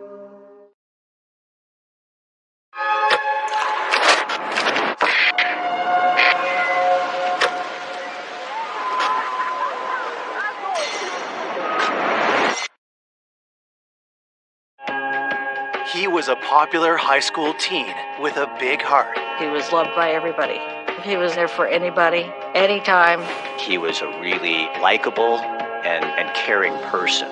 Until his life was violently stolen while he slept. It was unbelievable, because I was trying to figure out what was going on. We pretty much are starting with a blank slate. It was really a whodunit. Don't have a lot of answers. Detectives unearth a world of deceit and intimidation. She said if he would have just kept his mouth shut, this never would have happened. There were two teenagers bragging about being connected with a homicide. He was already in custody, so was this something that he had orchestrated? To reveal a sinister plot. A fisherman contacted the police department and said, "Hey, I found this gun." So that was a twist where you never would have expected that. The whole scenario was crazy. And discover a mastermind no one expected. We were dumbfounded, like, what just happened here? I don't think anybody thought that this is how it would end. I felt totally betrayed. I wasn't just shocked. I was floored.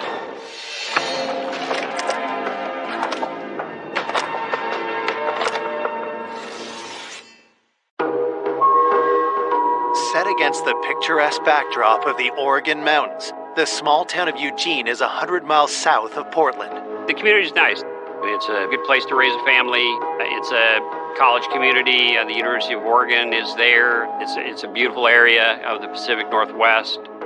Eugene's a small town, relatively. We're like the second or third largest city in Oregon, but that's still about 200,000 people. It's a quiet place. In the early morning hours on Monday, October 3rd, 1994, the serenity of this close-knit community is shattered. A 911 call was made. It was a mother who was in anguish. Her teenage son had been seriously injured, bleeding from his head. Emergency units race to the home, arriving in a matter of minutes. When the first responders arrived, they were able to quickly assess that it was a gunshot wound to the head. And although he was unconscious, he was still alive. As paramedics battle to save the teen, police arrive to investigate the shooting. Janice Itura identifies the victim as her 18-year-old son, Aaron Itura. Aaron Itura was almost immediately transported to the hospital. As detectives get to work, they need to determine who would shoot a teenage boy and why. In short order, we're preserving the scene, beginning to document it with photographs, and start gathering information. His bedroom had been partitioned off inside the attached garage of the residence. He had furnished it or decorated it as, typical teen male would. He had been in bed asleep with a girl that he was dating at the time. We knew he had sustained a devastating gunshot wound to the head. The girlfriend who was lying beside him was unharmed. Police ask her to wait with the family while they continue to investigate the crime scene. Then a fragment of the bullet was found at the scene. It seemed like the caliber of the gun was a .38 caliber. The weapon is nowhere to be found, and there's no sign of forced entry to the home.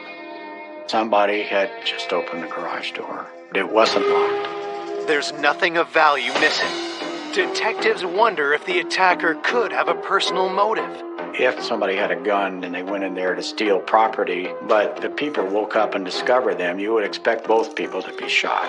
The fact that one person wasn't shot and the other one was would indicate that there's a motive to single that person out. With the crime scene yielding little information, detectives question those closest to Aaron, his family and girlfriend, who were at the scene of the crime.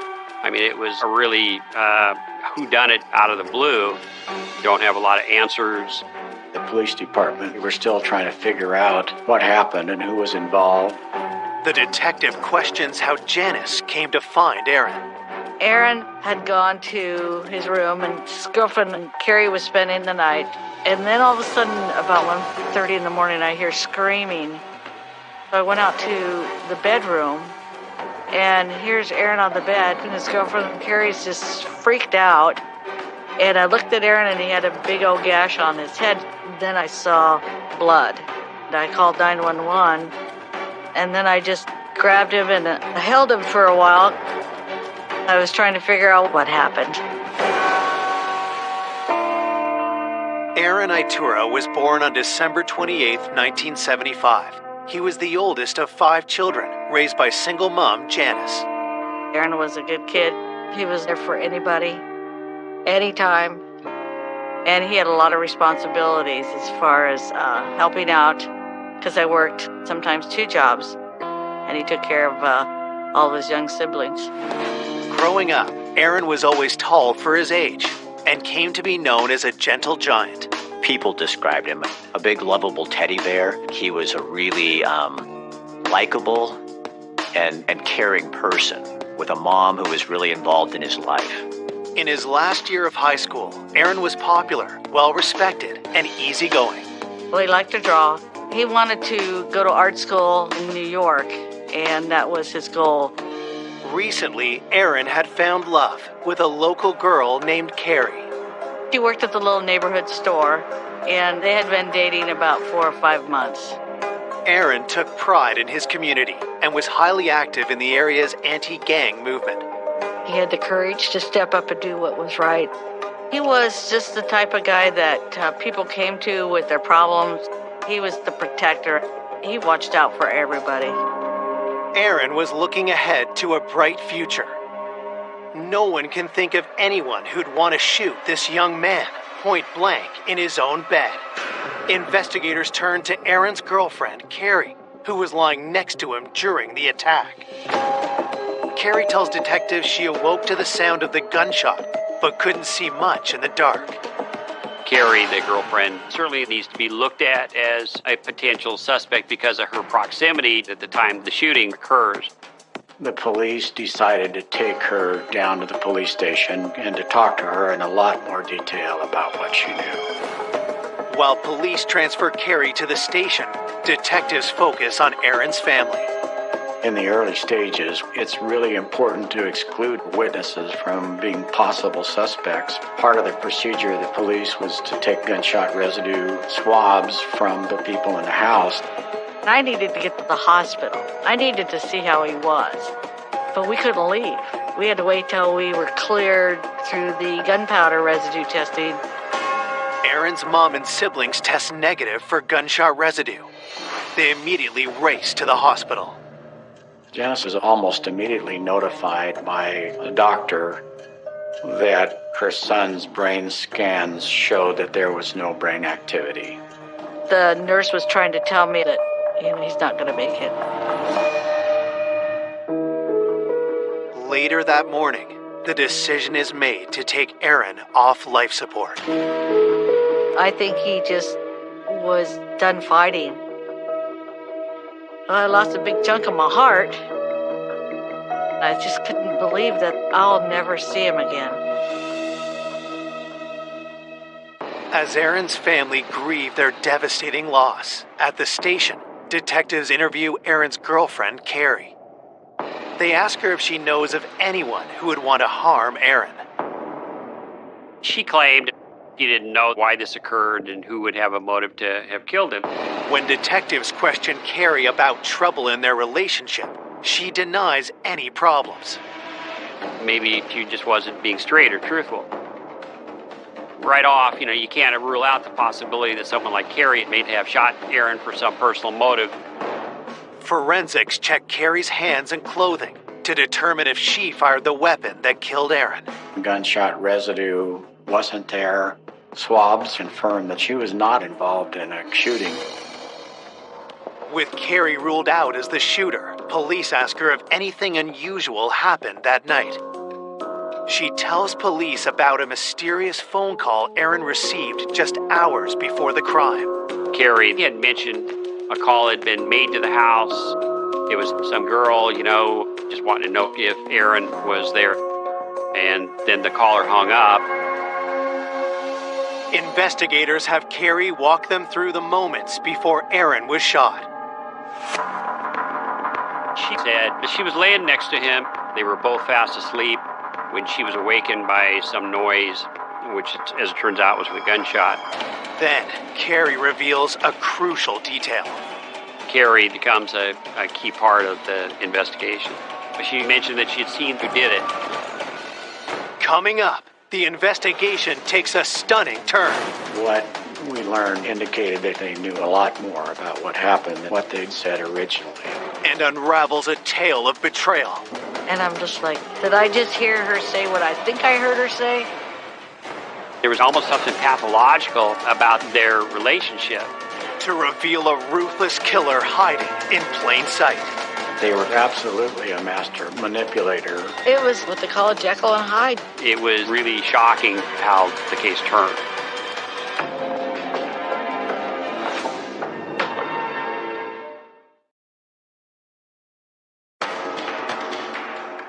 Police are investigating the murder of 18-year-old Aaron Itura, gunned down in his sleep. Aaron's girlfriend Carrie is the sole eyewitness to the crime, and police are hoping she can provide them with a lead. The police department are still trying to figure out what is the reason why he would be singled out and killed. Detectives continue to question Carrie about the details surrounding the murder. Carrie provided information to the police that it was two killers. She believed they had their faces covered with bandanas and their hands covered, so she could not get a good description of them. She was able to identify them as young males, but not much beyond that. But who could the two masked assailants be? Police ask Carrie if she can think of anyone in her recent past who would want to harm Aaron. She might have had a jealous ex-boyfriend who might have had a grudge against Aaron that she would have been aware of.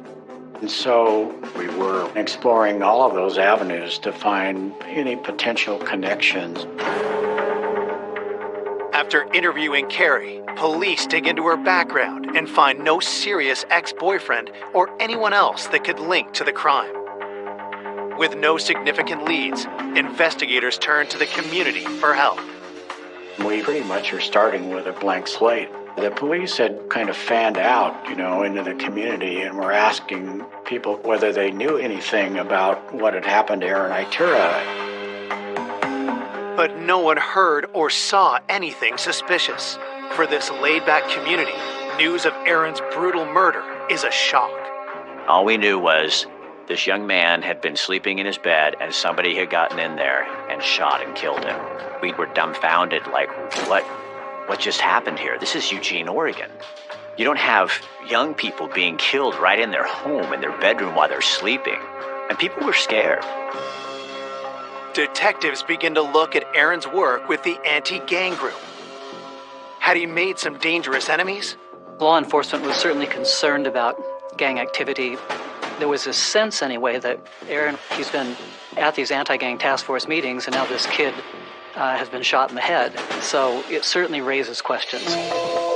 Police learned that Aaron had been working closely with local anti-gang activist Mary Thompson. A lot of people knew who Mary Thompson was. She was wanting to sound the alarm about gangs in Eugene. And she established herself as kind of the citizen voice among law enforcement and other agencies dealing with that. She was a working mom with a teen, her son Bo, who was getting in and out of trouble. Mary Thompson was involved in publicizing the threat of gangs. How that developed for her was that her son Bo, who was 16 and had gotten involved in some gang activity and serious crimes. She said he's a member of a local Crip gang, and if it can happen in my family, it can happen in any families. And oftentimes she was going to various schools and in the media for an anti-gang sentiment. Mary's home was open to troubled teens trying to avoid gang life, but she needed help with her expanding network. Aaron got approached in school about assisting with the community outreach. He took that role seriously. Aaron was very proud. Sometimes I could hear him talking to his sisters about, I've got to do this. I'm going to help some kid someday, and Mary's on the right track. I thought she was amazing. Here's a woman that's 40-some years old, and she is out with Aaron, making people aware, because most people in this town had no idea that this was going on. The day after the murder, investigators pay Mary a visit, looking for a lead. She was shocked that Aaron Itura had been shot and killed, and more than willing to try to help in any way that she could. She offered a whole list of names of people that she knew were associated with him. Then, Mary shares a disturbing detail. When the police went to talk to Mary Thompson, she told them about a gang member from Portland that was a Crip that had stopped by her house looking for Aaron Itura before the homicide. And she identified him by the name of Sonny and said what kind of car he was driving. And this gang was dangerous. He wasn't somebody that she previously knew, just that he had showed up and was inquiring about Aaron. Where does he live and what can you tell me about him, sort of thing. Her information was that people in the gang life up in Portland were upset because of Aaron's cooperation in anti-gang efforts.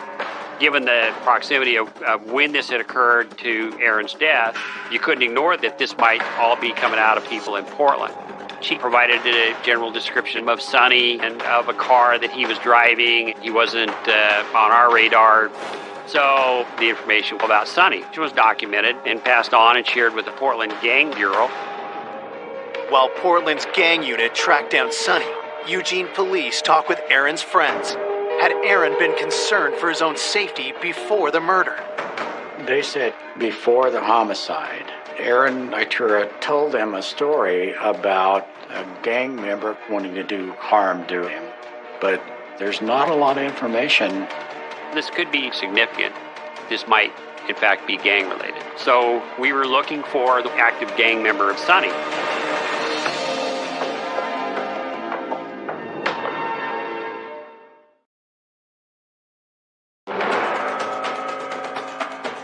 less than 36 hours after Aaron Itura is found shot in his bed. Investigators believe the cold-blooded murder of the teen could be tied to his work in an anti-gang group. According to Aaron's mentor, Mary Thompson, a gang member named Sonny had been looking for him. The result of the inquiry with Portland has come back and they came up blank. They had no information about any Sonny. The car description didn't match anything in their files, so it was a big zero. They were saying we don't have anything. So as a result of that, we were frustrated that we didn't have a suspect. Then, detectives received the autopsy results. Aaron sustained a fatal gunshot wound to the head, and it was a single shot. It was an aimed shot with a .38 caliber to the back of the head that would go through the brain, would have almost 100% chance of causing the death of the person that was hit. 48 hours into the case, with few clues to investigate, the pressure on police increases. There's a sense of uncertainty and unease, that can permeate the community if you don't solve this crime, if it remains unsolved. When you're in a small community, you want some answers because somebody out there in the town we live in snuck into the bedroom of this young man and killed him. That's scarier than anything when you don't know any other details. The lack of progress also takes a toll on Aaron's family. There was times that I would have been willing to follow Aaron, but I put my grief on the back burner. Continue taking care of my kids because it's not their fault. But it was so hard with just certain songs, certain times. I just would kind of collapse. It's just kind of what you do. Fortunately, Janice isn't without support. Friends like Aaron's mentor, Mary, help the family get through tough times. Mary Thompson was very sorry. She couldn't understand who would ever do that. We both were grieving. So I got some really nice words from her. I'm in the mindset of, well, we got to catch who did this, who shot him. And she's like agreeing with me, yeah, we need to find out who did this. At the station, police search for new leads and find a report about a recent incident involving Aaron, and are surprised when they come across a familiar name. Mary Thompson's son, whose name was Bo Flynn, was connected to this case. He was 16 years old. Bo had been involved in the juvenile system before for his violence and criminal activity.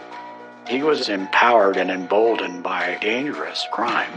We learned Mary asked Aaron to keep an eye out for Bo and try to steer him clear of trouble. The plan was just simply for Aaron to spend time with Bo, be a positive influence. But instead of Bo moving away from trouble, he drags Aaron into it. 3 weeks before the murder, they have a dangerous encounter. Bo and Aaron were in West Eugene and encountered some other youths. And one of them had some prior issue with Bo. Bo suspected that this kid had snitched him off, or they got into an argument or whatever it might be. The confrontation escalated. Bo, who was carrying a knife, produced the knife and ended up cutting the other kid. Patrol officers arrived and they both were arrested. Aaron went to the Logan County Jail. They had to go down and get him. And I was so mad at him that I said, you're responsible for your actions. But he did know right from wrong. And he was not afraid to stand up for what was right. Then, Aaron makes a risky decision to testify against Bo. Aaron was killed on October 3rd, just 2 days before he was due to give his witness statement. Was this the reason for Aaron's murder? We consider the possibility that Bo was involved in the killing, especially as this potential motive emerged that Aaron was a witness in a pending case against Bo that would result in him being incarcerated potentially 3 or 4 years. Investigators pay a visit to Bo, who's in custody at the state's juvenile facility for the knife assault. He was already in custody at the time that the homicide occurred, so was this something that Bo had orchestrated? When detectives interviewed Bo Flynn and asked him what happened, Bo Flynn says, I didn't do anything, I don't know anything about it. At the time, there wasn't any credible information that developed that suggested that he had orchestrated this crime. The police don't have any evidence that gives Bo's role in the commission of this murder. Having lost Bo as a viable suspect, detectives are at risk of hitting a standstill in the case. But then, Aaron's mom contacts police with a disturbing new lead. I told him that somebody heard a couple of other people at the high school were talking about how they were going to take care of the big guy, and we all knew the big guy was Aaron because he was the biggest kid at Willamette High School. We also were hearing rumors that there were 2 young gang members involved in the community bragging about being connected with a homicide. Police dig deeper into these rumors, turning to Aaron's friends for more details. When we're talking to kids that were associated with Aaron, we're just trying to find out, what do you know and who could have done this? Jim Elstad and Joe Brown had been identified as part of this loose-knit group of kids that were often frequenting the Thompson residence. And they were kind of on the fringe. The information persisted that both admitted and talked about the murder itself. They were saying that they had done the killing. They were proud of what they'd done. These kids needed to be contacted. Even as we were working, it was really shocking how the case turned.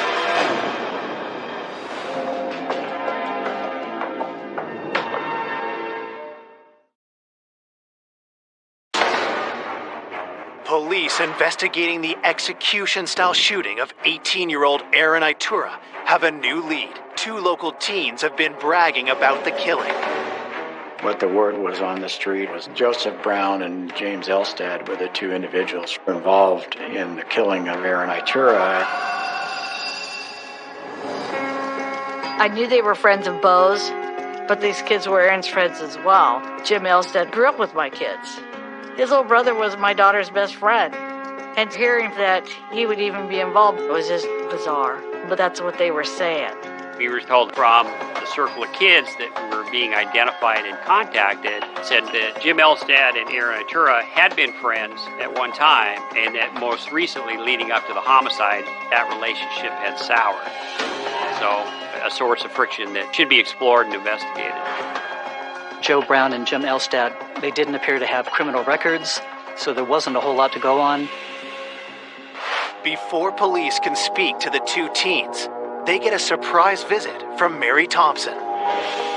She indicated that she also heard that Joseph Brown and Jim Elstad might have been involved in the homicide. But what Mary reveals next stuns the detective. The homicide happened on October 3rd in the early morning hours, and she tells the police that both Elstad and Brown ended up coming to her house after the homicide and telling her that they had killed Itura. Acknowledged that she hadn't been entirely candid with us from the beginning. Her explanation for that was, well, I just didn't believe him.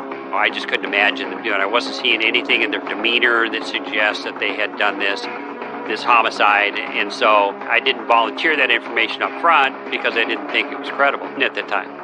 But now Mary believes the 2 teens could have been telling the truth. Armed with this new information, police bring Jim Elstad and Joe Brown to the station for questioning. When they were interviewed, both of them denied any knowledge of the homicide. Elstad and Brown had agreed to take polygraphs as a way to clear themselves of suspicion. And so they were each polygraphed that same day, and both flunked. Detectives grill the teens for hours, and eventually they break down and confess. Brown and Elstad finally acknowledged that they had been involved and had done the homicide. To understand how Aaron Itura was killed that night, police have Joseph Brown recreate the murder at the crime scene. He had agreed to come back and do what we call a walkthrough, where you're basically doing a videotaped statement and you're describing, and in some instances you might even enact, what occurred. Joe tells police he was the lookout, and Jim Elstad was the one who shot Aaron. But what was their motive? Gradually what emerged was they were upset because their homie Bo, was at risk of being incarcerated further because Aaron was cooperating with the police and was willing to testify against him in this knife incident. In their statements, Joseph Brown and James Elstad took personal responsibility for the homicide. They did not say that their activities were at the direction of Bo.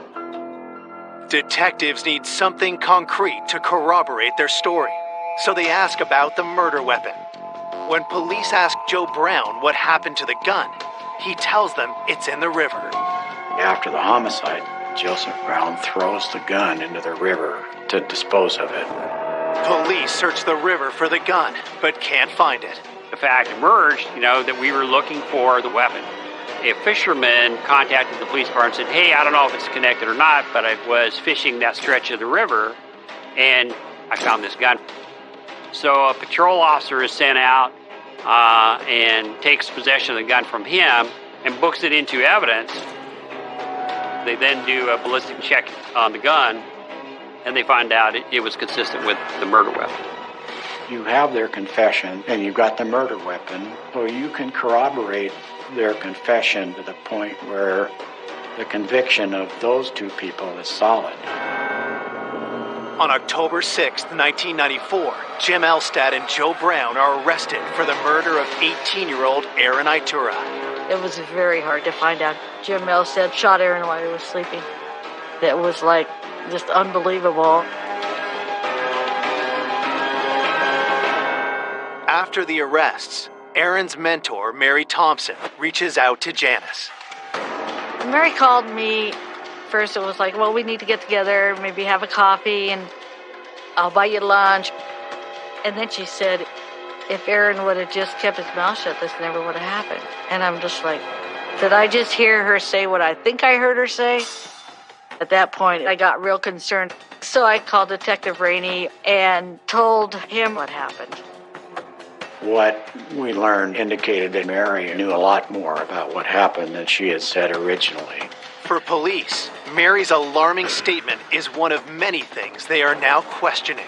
Initially, it was thought to just be this homicide that had been committed by these two guys, but there was just this overriding perception that she was more involved than she had admitted.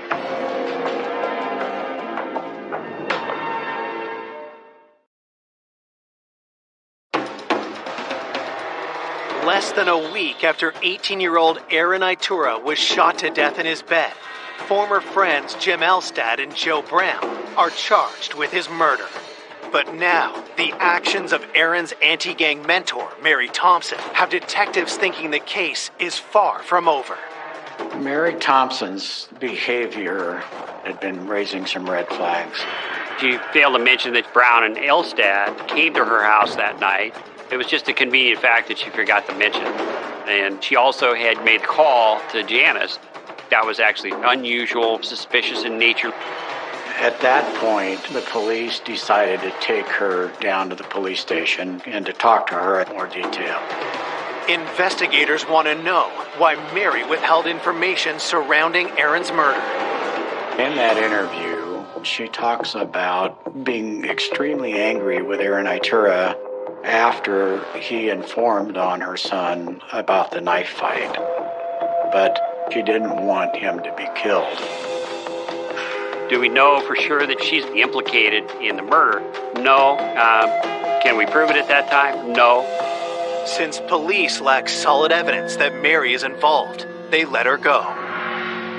With the killers behind bars, Aaron's loved ones gathered to say their final farewells. It was one beautiful, beautiful day. High school kids, teachers, counselors, they all showed up. Mary was there as well. And there was probably 2,000 people. People I didn't even know were there. Aaron was loved by everybody. 5 days after the arrest of Aaron's murderers, police are still troubled by Mary Thompson's unusual behavior, so they dig deeper into her past. 10 or 15 years prior, there was some other events in Josephine County, which is a county in southern Oregon. She had identified herself as being a person that was working as an assistant to prosecuting the drug trade. And it turned out that she was a methamphetamine manufacturer at that time, and that she got caught selling methamphetamine.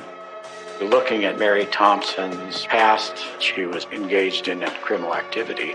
It was definitely shocking. She was a crime fighter that the community trusted that had engaged in that kind of behavior. So that was a twist where you never would have expected that. Mary's history proves she's capable of lying and manipulating to get what she wants. Now investigators wonder what she's capable of in connection to this case. As we knew and learned more about her, it was pretty eye-opening, shocking even to investigators. Part of the picture that emerged about Mary was her relationship with her son, Bo, and how protective she had been of him. She'd had a bunch of relationships in her life that had not turned out, and the only one that stayed with her was Bo Flynn, her son. And so she was willing to do things that were antisocial and illegal in order to maintain Bo's relationship with her. She viewed herself as being a peer. Instead of directing her son to be a law-abiding citizen, she chose to get in the criminal gutter with him. There was almost, I'm no expert, but almost something pathological about their relationship in terms of what a parent will do to protect their child. She knew that Aaron was the only thing standing between her and her son's charges. After Bo, the only person that had motive to eliminate Itura as a witness was Mary Thompson. Detectives start questioning the teens Mary claims she's been keeping out of gangs. When we're talking to kids that were identified as having frequented the Thompson residence, they weren't involved in school, they didn't have healthy relationships, they were all kind of lacking something in their life and felt that. It seemed that she already had developed a family structure that she was able to manipulate for her own purposes, and she had somehow orchestrated the murder of Aaron Itura, and as a result of that, she began emerging more and more as this prime suspect. But could Mary go so far as to have Aaron killed? To advance this investigation, the idea came up about doing a wiretap to see if something was being said here that could be used to either eliminate Mary from suspicion or would lead to evidence to convict her of murder. On the wiretap, detectives hear Mary's son, Bo, who's on parole, discussing gang activities with other gang members. They called themselves the 74 Hoover Crips. They were involved in selling drugs and stealing property. We were thinking it was possible Bo was in charge of the gang. Just when investigators think Bo is the gang leader, someone else comes on the line. It became quickly apparent that Mary was calling the shots. She was pressuring people to do stuff. Mary Thompson's role in the gang is definitely as a leader. They heard Mary planning robberies, beatings, car thefts, just a hive of criminal activity. Mary Thompson, in her exchanges, in these intercepted phone calls, clearly is talking the talk. I mean, she knows the lingo, the street language, and she's a very legitimate threat. She tells them she's got connections outside of Eugene even that, if need be, she can marshal to come in and start dealing with people. But nothing links Mary directly to Aaron's murder until she makes a telling statement. There's a conversation that she has with a gang member, and she says, "Don't worry, I haven't screamed at you, have I? Aaron Itura got screamed at before he got whacked. He knew how I felt." So she essentially admits to the gang killing Itura. We ripped off the veneer of her being this concerned mom who only immersed herself in this culture out of concern for her son. Facts that were developing were pretty revealing. Though the admission is damning, detectives know they'll need more to secure a conviction. We felt that we needed a direct witness who would tell us about all these conversations that happened up and including the homicide of Aaron Itura.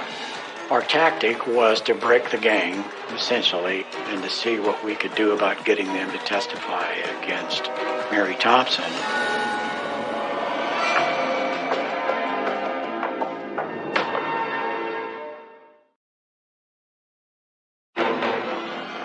In the cold-blooded killing of Aaron Itura, police have arrested 2 young gang members.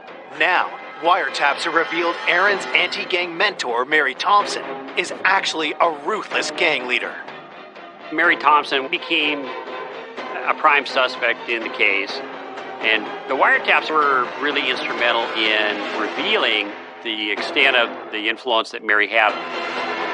Investigators are now convinced Mary is behind the 18-year-old's murder, but to charge her, they need additional evidence. We arrested the gang for all of these crimes that they committed that we knew about during the wire, whether it was committing a burglary or stealing weapons. Investigators then questioned the teen gang members, hoping to get them to flip on Mary. The prosecutor thinks their best shot lies with one of the youngest members of the gang, named Lisa. We decided that we were going to give Lisa immunity on the condition that she testified about the gang and about the homicide of Aaron Itura. Lisa agrees to tell investigators everything she knows. It became pretty clear not only was Mary the leader of the gang, but when it came to eliminating Itura, the behavior of Elstad and Brown was guided by her. Mary was always saying that something's got to be done about Aaron. We can't let him testify against Bo, and that shifted to actually killing him. From Lisa's account of Aaron's murder, the missing pieces fall into place. The Friday before the homicide, there's a big meeting of the gang at Mary Thompson's house. Mary encouraged Jim Elstad to commit the homicide. On the night of the murder, Lisa's role is that she is the one that calls Itura's residence. And when Itura answers the phone, she hangs up on him. And that information gets communicated back to Jim Elstad and Joseph Brown that Itura is at his house and they should go forward and commit the crime. Mary tells Brown and Elstad to wait until everyone in the Itura home is asleep. 1:30 in the morning, when Aaron was in bed with our girlfriend, Carrie, they were both fast asleep. Brown and Elstad had snuck into the room, and Joe Brown was the lookout. And then Jim Elstad hadn't hesitated and fired once into Aaron's head. Carrie then was awakened by that noise. By then, Elstad and Brown had fled the garage. They go to Mary Thompson's house after having committed the homicide, and then Joe Brown gets taken to the river, and Mary Thompson takes him there to dispose of the gun. And this is kind of significant. That was even done at her suggestion. At the outset of the investigation, Mary Thompson went to police with information on Brown and Elstad in an attempt to throw police off her trail. Throughout all this, of course, Mary's trying to keep her fingerprints off of everything, so she's evading responsibility. But her influence resulted in Aaron Itura's death. Mary Thompson was absolutely a master manipulator. That was demonstrated many, many times. In February 1995, Mary is charged with aggravated homicide for her role in killing Aaron Itura. I was floored. I just had no idea that Mary could have been involved at that extent. It was just what they call Jekyll and Hyde, you know. I felt totally betrayed by another mom. I don't think anybody suspected when she was teaching us about gangs that she actually was planning the whole thing. Everybody was trying to do the right thing by her and her crusades and her telling me how amazing my son was and the idea that he would go out and help her and then find out that she would have murdered my son herself. In December 1994, Joe Brown and Jim Elstad received 10 and 16 years respectively after pleading guilty to the murder of Aaron Itura. Almost 2 years later, on June 4th, 1996, Mary Thompson goes to trial and pleads not guilty. gang members testify in court, supporting the prosecution's case. They all eventually, came on board and were effective witnesses. After a 6-week trial, on July 23, 1996, the jury finds 41-year-old Mary Thompson guilty for her role in the murder of Aaron Itura. It's been such an emotional trauma on us all. It's like it's not only me that she's hurt, it's not only my son that she's destroyed, it's my family, his friends, the kids involved, everybody.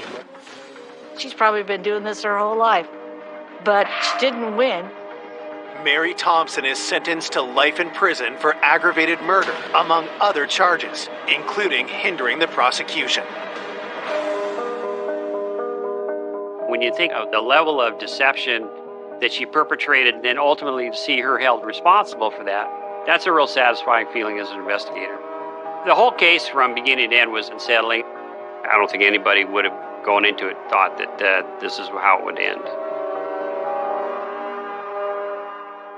Aaron's loved ones find relief in the closing of that dark chapter in their lives. They try their best to move forward, but thoughts of the good-natured 18-year-old are never far away. I talked to him daily, but my family was a whole unit. You got one spoke missing. He was the protector. I always feel he's here. He's around us. He still had the courage to do the right thing. And he did the right thing in the end, even though it cost him his life.